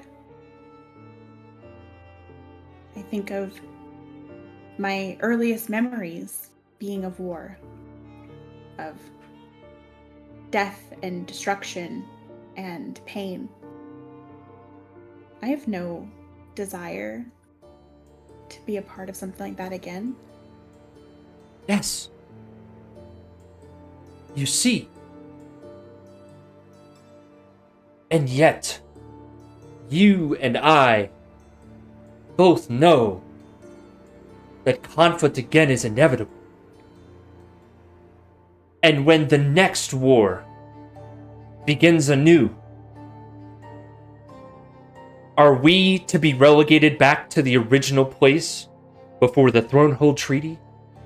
Treated like cattle by a nation who thinks self-determination of ours is only nice when peace is convenient? What happens when my nation and your nation go to war, but you and I have no stake in it? And see, that is the root of the issue here. We have no land to call our own. We don't get the choice in our determination on the world stage as we see right now. There is a place on Eberron where the humans of flesh cannot go. But we can. It is the source of their greatest shame. And hundreds of our people lay there as a testament to their shame. And yet, in this shame comes an opportunity. Those that cannot traverse the mists would not be able to interject their ideas of determination on us. There are those of us that gather in this place. Autonomes, you do not know of this place. It is not on this moon. If our organization can grow and thrive,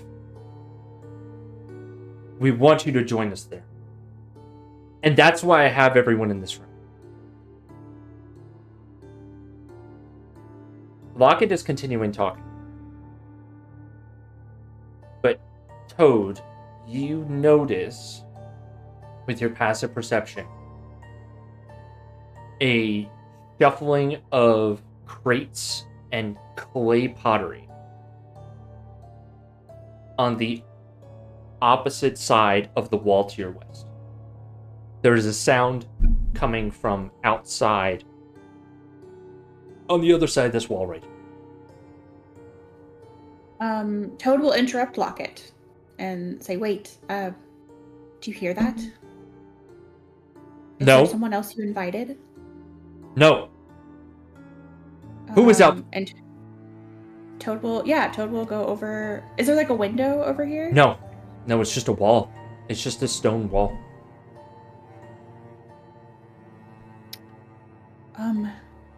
maybe we should... I can go investigate. I don't know. I saw another Warforged come this way. I think that's an alley outside. Glaive, go with them. Yeah, okay. Let's go. Okay. Glaive goes with you. And you go where? To the alley outside? Yeah. Okay, alright. I'll just drag you over to the spot here. Do we walk by the others on the way? Yes, you can see the others. So you and Glaive, well, I mean, I'm assuming the rest of you are where? That's a good question. I'm chowing down on our food. Okay. Yeah, so you Yeah, guys they are... gotta be with everybody else. Okay. Glaive doesn't notice your party kind of sitting in that catty corner. But Toad, you recognize your allies sitting at that table that you were at previously. Toad gives a little wave as like reassurance. Before following Glaive out to the alley. Okay. You follow Glaive out, and looking down the alley, you see the other familiar Warforged that was injured and being repaired by Glaive on the ship. And they are leaning up against the wall trying to listen. And the two of you spot this Warforged, and Glaive shouts out the Warforged's name, which you now know is Dozer. Glaive says, "Dozer, no, you'll get us all killed!" And he looks up at Glaive and begins to dart off the buckets and the crates and begins running off down the alley. He's going to tell Captain Jabe. They're going to kill us. Okay. Toad would like to run after Dozer. Okay. Gosh, I'm not going to be very fast. Are we like... Do I have to worry about action economy here? It's loose. It's loose. Okay. Can I dash 60 Yeah. feet? Yeah, go ahead. Okay. So yeah, he's running down. So we'll say you're about here. You still have your action. Yeah, you're trying to catch up to Dozer? Yes, I would like to polymorph Dozer. Oh. Okay. What's the range on polymorph? I'll say while they're dashing and you're chasing, you remain about 55, 60 feet apart. So if your spell has a range of 60 feet. 60 feet, yes. Okay, perfect. Oh, then nice. you can polymorph Dozer. I need like a spell save. What's the yes, slowest I will creature? Post it. A snail. Surprisingly, 30 feet of movement. Okay, it did not post. That's okay. But Things aren't posted. So strange. yeah, it concentrates, but it doesn't. Did you target Dozer? Let me try. I did Did I- not target Dozer. I did. I was gonna say I did target. Yeah, the last earlier. one was weird because it kept on ticking to prompt legendary resistance use. So Dozer Oh. should be okay. Okay, I did Dozer's try to also target got him legendary resistance. just in case, but it did not post. Still nothing? But it's a wisdom saving throw, Okay. 18, Gotcha. Okay. and I will. Yeah, I choose a frog. Okay. Dozer manages to resist your spell.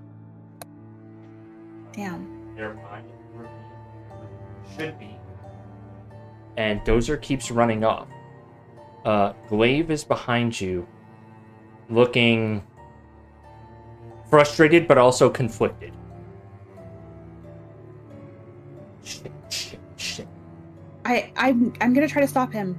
Okay. Can I try to cast a different spell?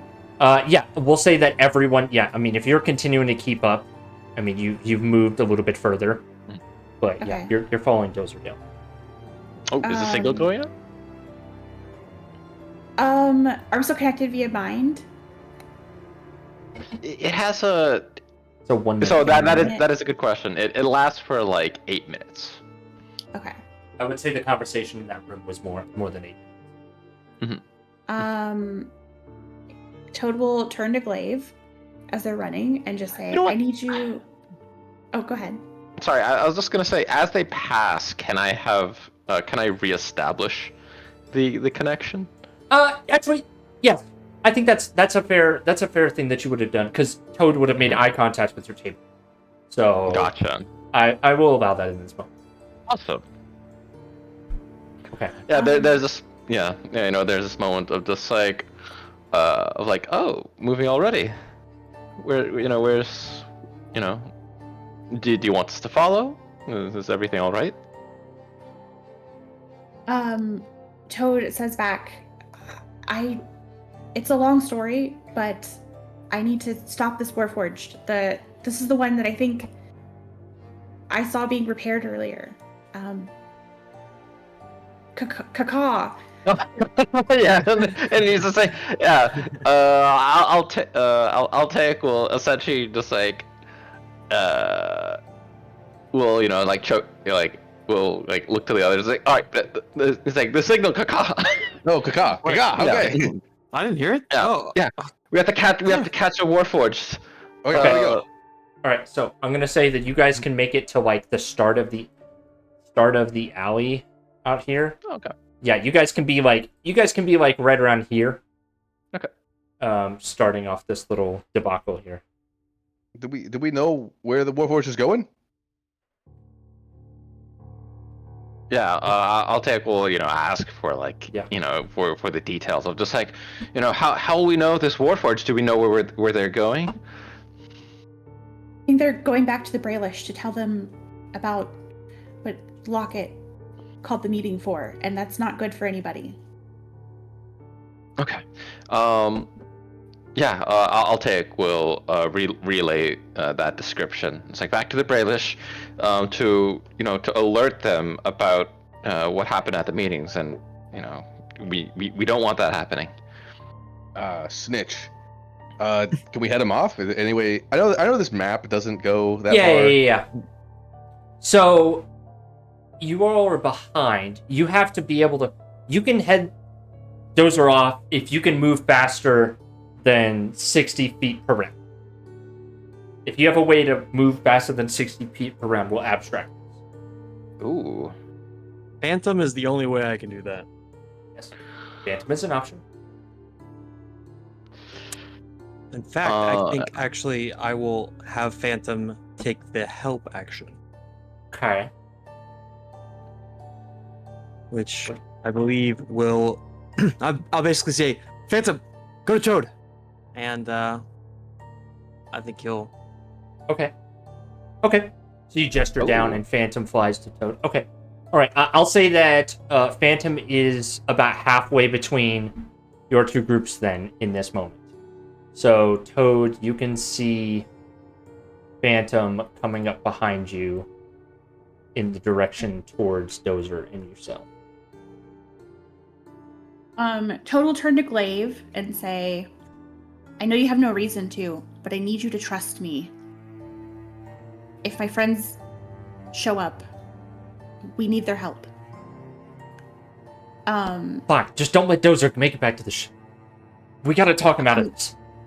I'm gonna try. Okay. Toad will, if I can. Yep. Toad will curse themselves for not having thought of this before. But would like to bonus action Hex Dozer Okay. Ooh. for wisdom. Okay. And then we'll attempt to polymorph one more time. Okay. All right, got This will it. be my second, fourth level spell slot. Okay. That's disadvantage on wisdom saves, right? Yes. Ooh, good combo. That's a 10. So what do you polymorph Dozer? A cheetah. A very cute metallic sloth. Yeah, I would say if sloths you're in Eberron? polymorphing a Warforged, considering that your wild shape is already kind of like maintains the Warforged form, I would say that any Warforged you also That is polymorph awesome. would take on those similar characteristics as in your wild shapes. So you said a sloth? Yes. Toad just thinks of the cutest, slowest animal they can in the moment and picked sloth. Well, I don't have a token for sloth, but okay. All right. That is that is not a sloth in my inventory. Okay. I'm gonna grab a. I'm just gonna GM grab doesn't have a sloth token. Come on. All I'm those failing. sloth adventures. You weren't Okay. prepared for me to pick sloth? I was not prepared for sloth. It's such I'm a just gonna use this common cat. enemy you fight in D&D. I'm gonna use this cat as an indicator. Well, okay. We understand that Dozer has turned into a sloth, but I'm gonna delete the Yeah. token. We understand that Dozer has been polymorphed. Yeah, he's Okay. he's slother now. Okay. Good one, Rick. Toad.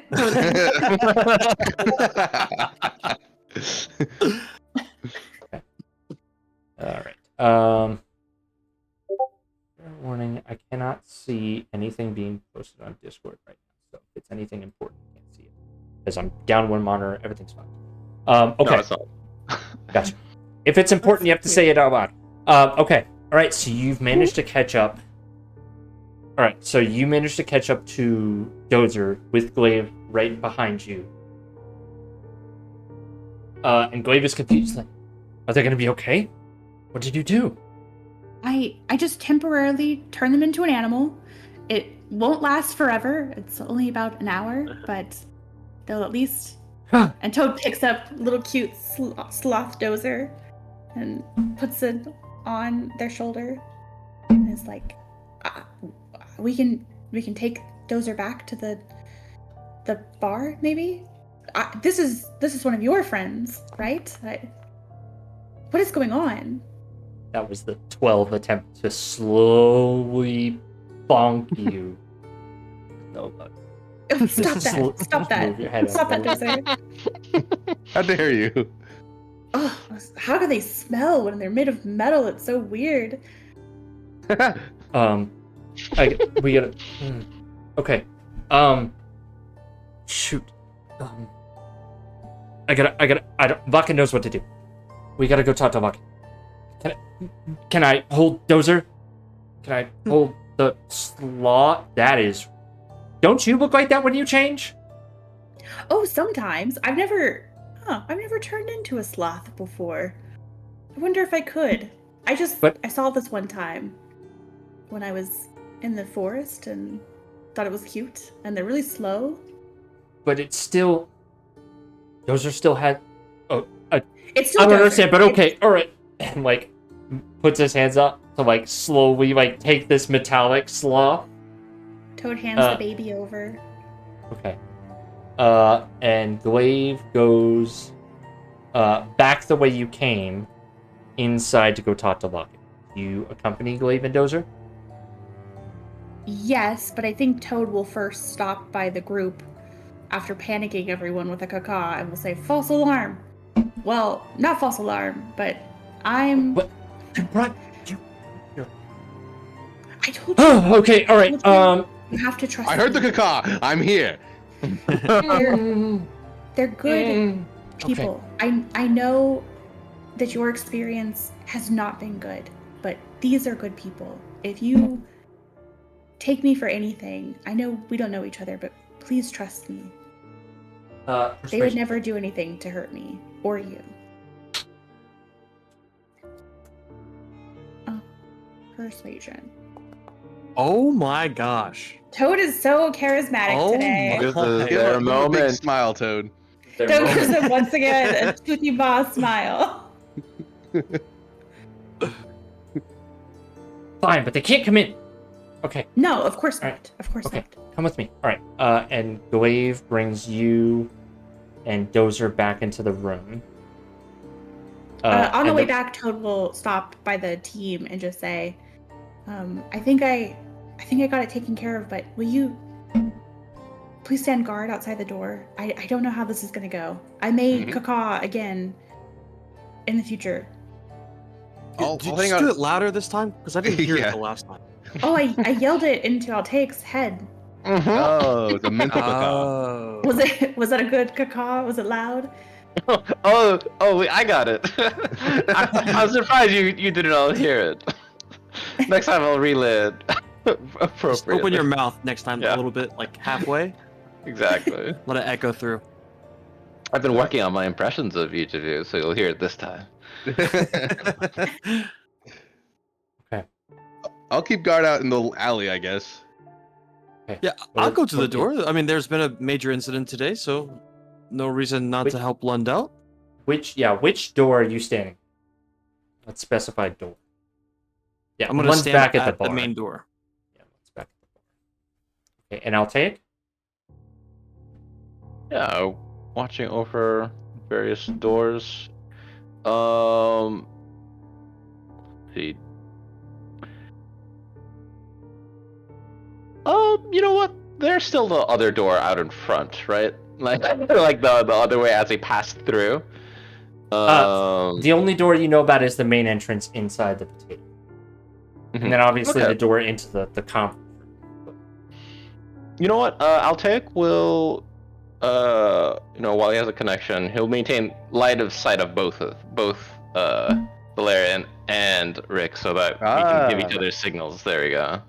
Okay. We're outside. Toad, you and Glaive return back into the room. Glaive gives a bad rendition of what happened, and Lockett turns to you, Toad. What happened? What did you... Why is Dozer a sloth? I can make... Slozer. Yeah, I call him Slozer, actually. I think my friends really like that one. No, I don't know what Dozer likes to go by, but Dozer identifies as male. Oh, well, he is still Dozer. He just looks like a sloth right now, and I can turn him back right away. I needed to stop him. Don't turn him back right away. How long will Dozer be like that? We have about an hour, and this is the only time I can. Glaive. This is the only time that I can cast that. Glaive, we need to talk to the others. I agree, Lockett. But the autonomes. Lockett turns to Dynamo and the others and just says, Dynamo, I want to continue this conversation. But the Braylwish are actively against everything that we've just discussed. And Dozer is misguided in what he believes to be the right course of action in what we're trying to do. He thinks that he might earn some favor. Could you? We must, Glaive, we have to take Dozer back. Toad, you cannot drop this spell until we make a decision on what to do with Dozer. But you cannot come back with us to the ship. I can only maintain this for an hour, but I can make sure Dozer stays here. But do you need somewhere safe to go? Dozer, if let free, will jeopardize everything that we've been working on. But I know he can be helped to understand what we're doing here. He just needs more time. And now he's... Listen, if you... I don't know that I have the authority to say this, but if you need somewhere safe, you can join my friends and I. You could leave the Braylish, and if you need somewhere new, even just temporarily while you work on your goals. The Braylish are gonna know it was you and your crew. They hate you. They're the reason you're facing trial. They'll kill all of us in this room. Oh. Listen, I You are able to make your Rocket own is- choices. They do not own you.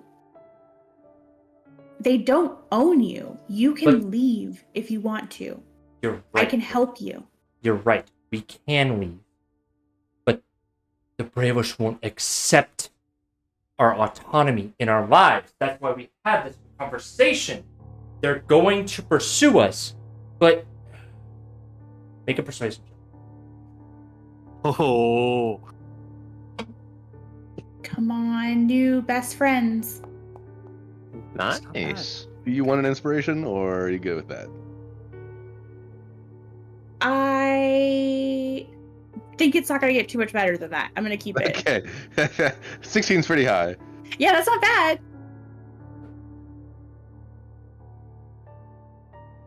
But we only have an hour.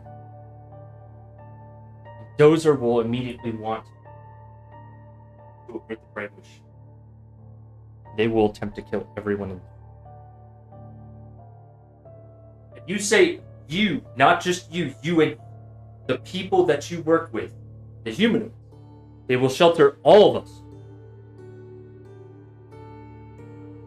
How many of you are Unbeknownst, there? you are safe from this argument. You have not been brought into this in any way, shape, or form. Except if Toad, you cannot keep Dozer from speaking with any of the officers on the Bravish crew. I'll do what I can to keep Dozer here. No, you have to understand. Dozer can never speak to the Bravish officers. Ever. He may... Wait. I can. I'll Does he talk have to to be him. locked up? He wouldn't understand. No, he wouldn't understand. That's what's so frustrating about this. Locket's like pacing back and forth. If you need to go, my offer stands. I don't know how we would manage it, and I'm not the captain. Understand, I'm not the captain of my ship, but I am an officer aboard the ship, and I can offer. You have the right to defect. You're not. I know that they won't let you go, and I understand that, but the treaty holds still. We are still able to make our own choices. And I'm offering you a The treaty has choice. no authority out here. Don't you understand? They are prepared to blow you up as soon as you are not found guilty at this trial. If Do you think take you'll us be and they... Do you think we'll be safe? I don't think you'll be safe if you go back to the Brailish. Do you think, But I think can we'll be keep safe with Dozer you? here. I You mean in this don't room? You keep want Dozer to in this room. start. I guess I could take it back to my ship, but if the Brailish find out, this could be considered an act of war. I need to Yes. speak to my captain. I Yes, need to it speak could- to the rest of the crew. If you need to go back to the Brailish ship, then go.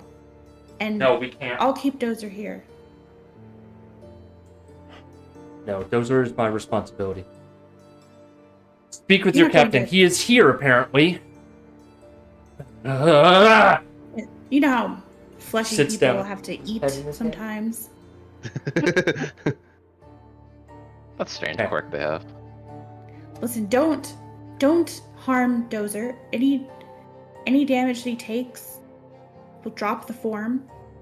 So please be gentle. Don't drop No. him. We would never harm. No matter how misguided they may be. Yes, go, please. How many of you are there?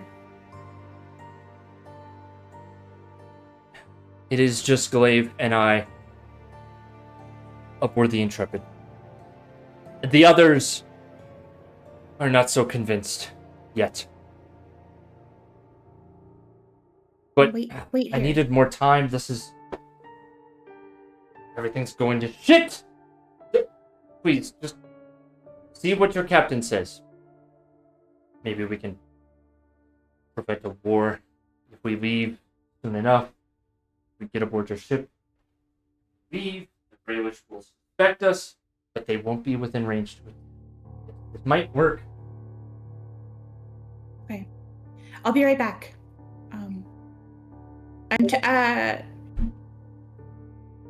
Do I have? Hold on. Never mind. Toad goes to reach for rope and is like, "Dang it! Why don't I carry rope with me? I have this huge bag." Um, You know who used to have rope? yeah, and we'll leave the room and go find their companions, who are all in the alley. Well, in the alley outside Good call. and in front of the. Caw-caw! No. Oh. I was practicing. I didn't. I hear it.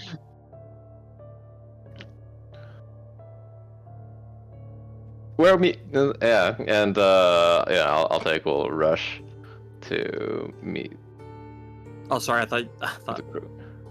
Earl was conjugating in the alley. I heard the caw.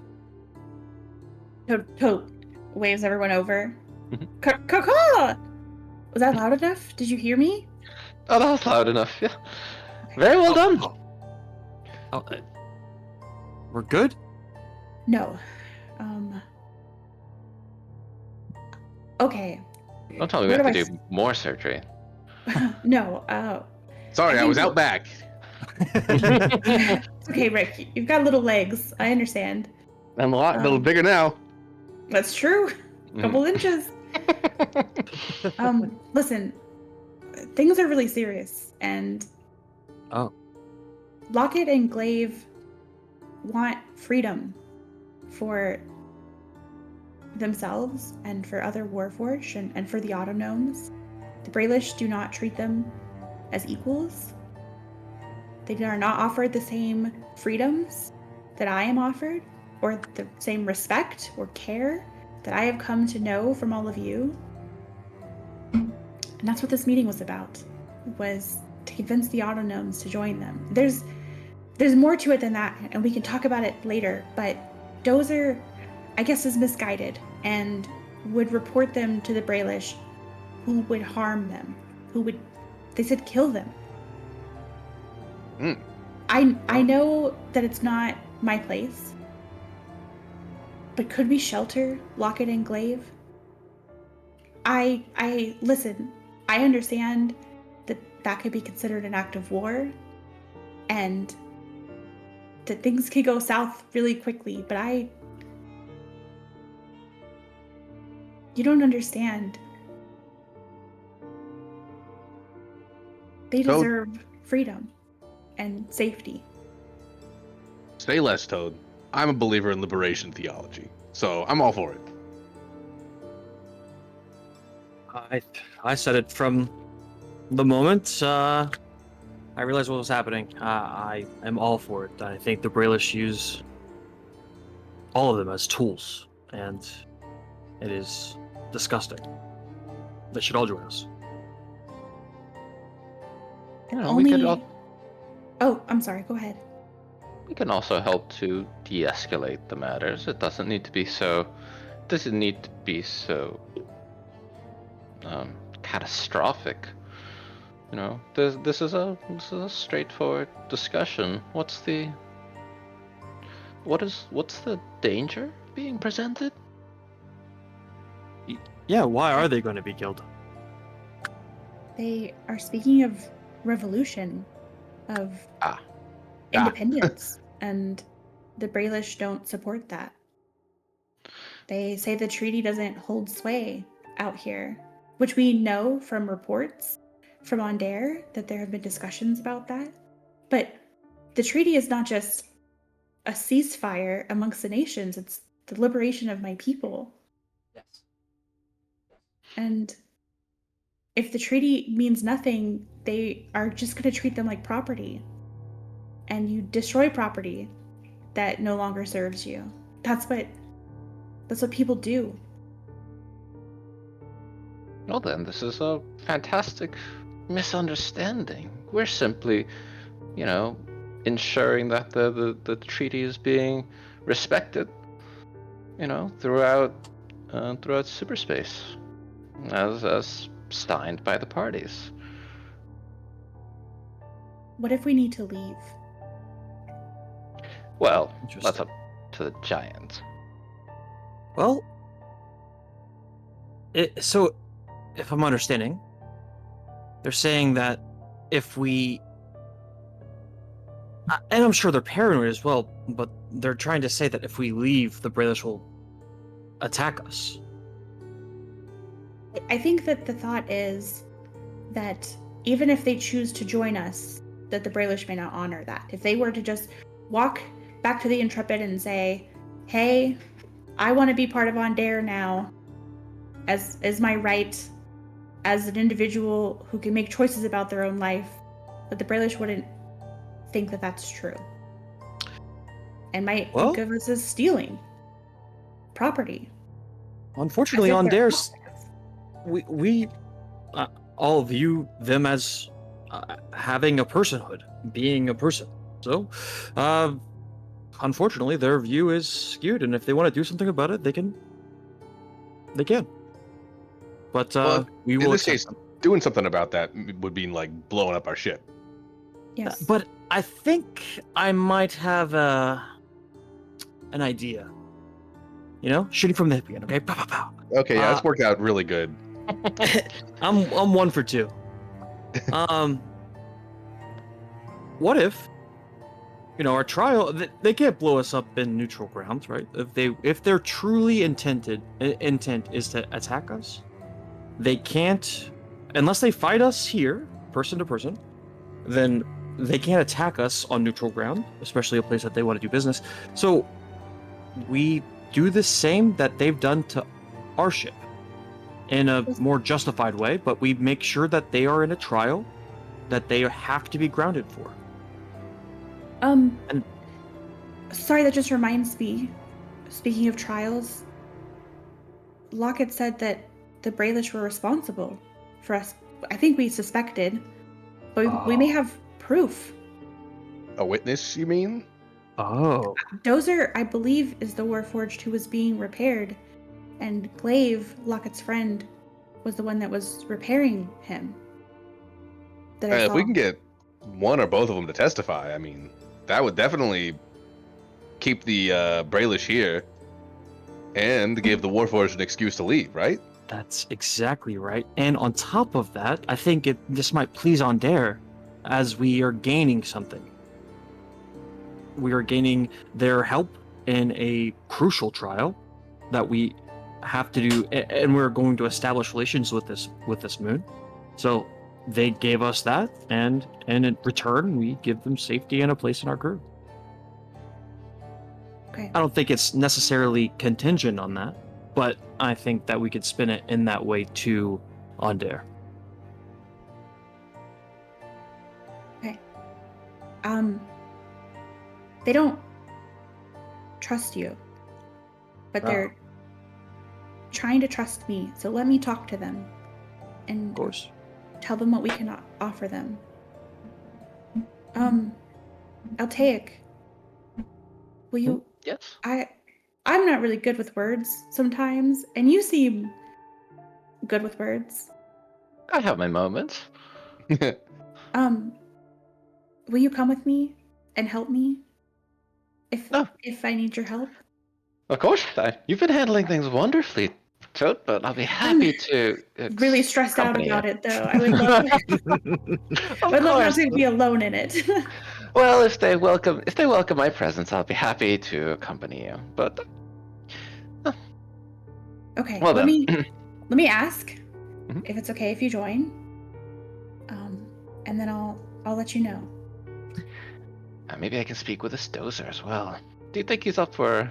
Do you think he's up for being convinced? He's up to talking right now. Maybe not now. He's kind of a sloth right Closer. now. Slows. Like, that's so funny. I was just also thinking that we could call him a closer when he's a sloth. Oh, that's crazy. Wow. It's like, did you do the mind thing that Altaic does to me sometimes? No, Oh, no. interesting. It's just synchronicity. It's just synchronicity. We're on the same page. Great mind. Mm-hmm. And Toad, you have this, okay? You speak from the soul. And I think if they listen, there's no other choice. And I will try to impart my hesitant leader feat. I will allow it. I don't know how that works exactly, but okay. In this perfect. moment, So you I'll get- allow it. Amazing. Ooh. So you get a +1. Nice. Thank you. Thank you. I don't know. Just thank you for everyone being willing to do something kind of stupid, but that helps people that I think I care about. Hey, this is the job. That's right. Seems like you're doing exactly, you're serving your role as an officer of on there perfectly, if I understand correctly. Okay. All right. Yeah, Toad will go back in and ask if it's okay if Altair comes in. And we'll say, I know you don't trust fleshy humans. Altair is different. I can't really explain why. I know I'm asking you to trust me a lot, but he might be better able to explain things than I am. Hit him with that classic Altaic charm. Finger guns, yeah. Lockett is like 1 or 2 steps away from panic mode. But he. Fine. Okay. Yeah, Toad will wave. I'll take over. Fleshy officer. Yeah, or not officer, but yeah. Altec will, walk in and try to is Lockett and Glaive is there nervousness super evident? Well, Lockett is super nervous. Glaive is also nervous, but is more concerned about dodging Dozer's slow attacks and not dropping him. He's kind of giving Lockett the lead here. Lockett is clearly the driving force here, and Glaive is kind of a sympathetic ally to the cause. Hello, everyone. I'm Altec, and I'm here to support.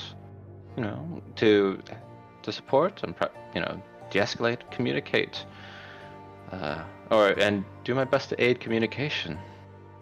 Toad, why does your officer Alaric already begin his words with lying? What do you... Oh. Yeah. You think? I forgot about that. Of course, Captain Javed would know everything about every single one of you. Why would you bring him in here and he immediately starts lying? What are we doing asked here? you to trust me, and I realized that I haven't trusted you. This is Altaic. I know that he looks like Alaric. And what I tell you is very dangerous for you to know if you take this back to your captain. So please cover Sloth Dozer's ears. Glaive tries to do so. Did I say Alaric? No, you said Altaic. They just recognized you. They recognized you. Yeah, Lockett knows that you were previously Alaric, and his assumption is that you are Alaric coming in with a fake name. Listen, I'll explain later, or maybe this is really Altaic's story to tell, but we may not have time right now. But this is not Alaric de Cannith. If he is not one of the creators, then who is he? He's my friend. And you can trust him, because I trust him. We're getting off to a bit of a rocky start, and I can understand that you're quite nervous. Would you mind if I, cast a spell to calm, calm things? Please, no. No, they do that all the time. I don't like it. Please, I know we do not have long for the sloth of Dozer to become the real Dozer. We have, maybe 45 minutes, Toad? Just about, yes. There's plenty of time to communicate what we need. Your current predicament regarding the Brailish and desire to, seek some protections amongst has been heard. And as far as we understand, this is a very straightforward enforcement of a treaty. And there are a number of avenues we can take to pursue this without escalating while also protecting you against retaliation. Especially while we're here on this world, which has a very robust legal system, as we've discovered. And Glaive, I must tell you, what was said in here earlier about the Brailish being responsible for us being on trial, are you or Lockett, or maybe not Dozer, are you willing to speak to the fire giants to say as much if we offer you protection? Mind you, it's not contingent on your protection. Yes. But you maybe feel free to speak, knowing that we are also willing to protect you. From if you wish to seek protection elsewhere, by all means. We can't leave this moon until this is resolved. So if we need to get out of here, that's the quickest way. Okay. So, I'll take if you had walked in here by yourself, your persuasion rolls would be disadvantaged. I'm going to say that Toad's help in this matter is giving you a flat persuasion roll. And I will allow the hesitant leader bonus to transfer to the both of you in this moment. Perfect. It would just be Altair Nice, rolling I got a +1. flat with a +1. Oh, yeah, no, I have max. When you get another charisma, add your charisma. Oh, you can add your It's a charisma +1. modifier to the roll? Okay, cool. So It's Valerian's modifier, Yeah. Gotcha. It's a +1. which is Oh, currently a +1. perfect. I don't have another inspiration. I do. So Toad gives you a little nudge. Thank you. And is like, you got this. I believe in you. I have inspiration. All right, Here we go. I don't know how I give it to you. I'll allow it in this circumstance. This is something that you've all been working on together. This is all protocol that we've been trying to drill into. I'll take. Okay.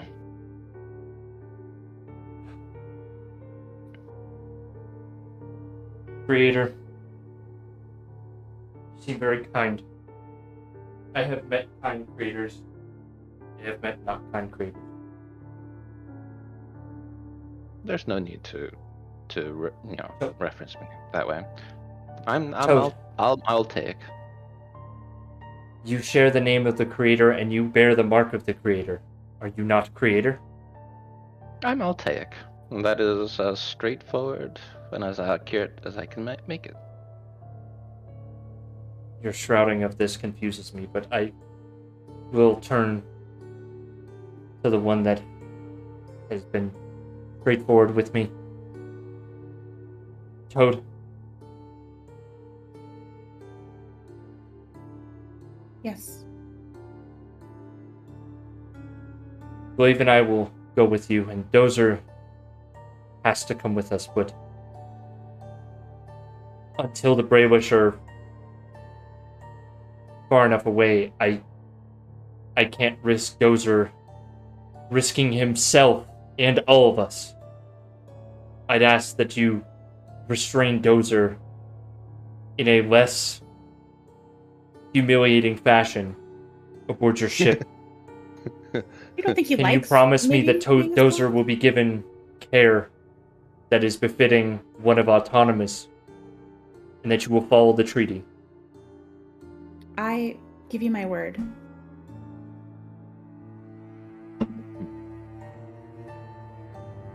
We can take Dozer back to our ship, and we can restrain him until such time that it makes sense to let him go. And we will treat him with kindness. And I will make sure personally that nothing bad comes to him from anyone aboard my ship. Trading one master for another. You have no masters. That's how you say. We will agree to your terms of asylum in this moment, but know that should you return to Eberron, I cannot make any promises that we will fight under your flag voluntarily. I will not fight under an alien nation's banner again voluntarily. And Glaive nods his head firmly at that. Even Dozer would agree to that. I would not either. So I could not in good conscience ask you to do something I wouldn't do. Once again, this our protection, and it's not contingent on any such service. We would ask that you, we would like to add you to a witness list, but if you don't wish to speak, well, we would still We can maintain the treaties as as Onder has signed. If it serves you, Creator, I'd like to discuss that prospect after we're safe aboard your ship.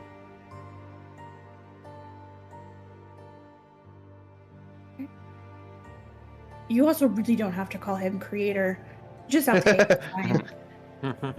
I know it's weird. I promise there will be time for explanations later. But just I'll take. It's fine. It's really weird to hear you call him that. Mm-hmm.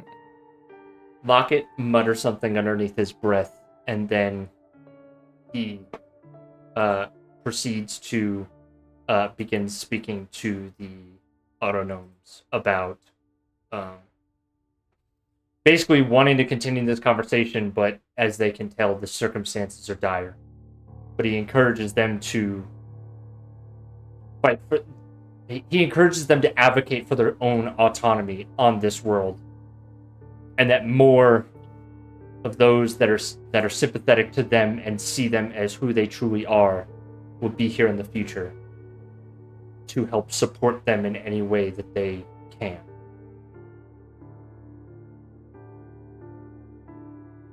And Lockett will even Dozer travel with you, seeking asylum on your ship.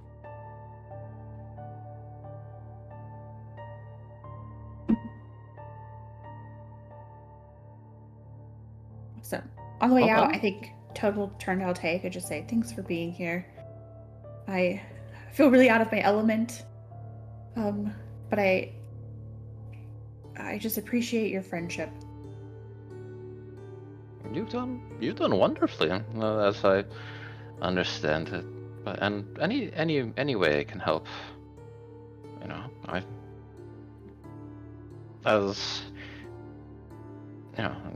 I can't help, the way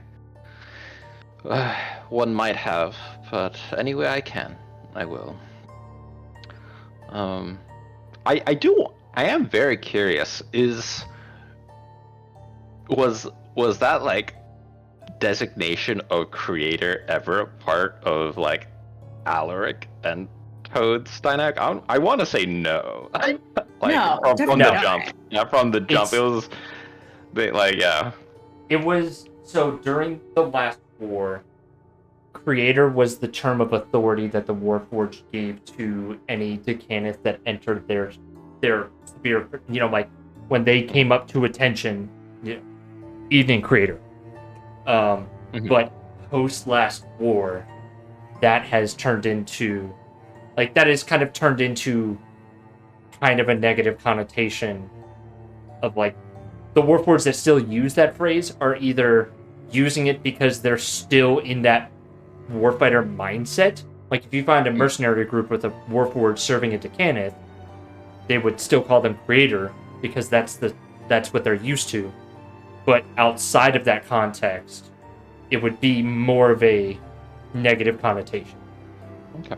Yeah. Yeah. And I'll take. We'll just like kind of turn to the others and like message you telepathically Toad. It's like, but the moniker of creator sends shivers down my spine. each time they say it. In a good way or a bad way? Well, I think even Alaric might be rolling over in his ring. In his Ugh. ring. Aw. And with that, I think this is a good stopping point for this session. You have now taken in 2 asylum seekers and realistically captive from the Braelish. So we'll see what comes of that, because you have a trial to go to tomorrow. We will We got end a the star recording. witness. End the recording here.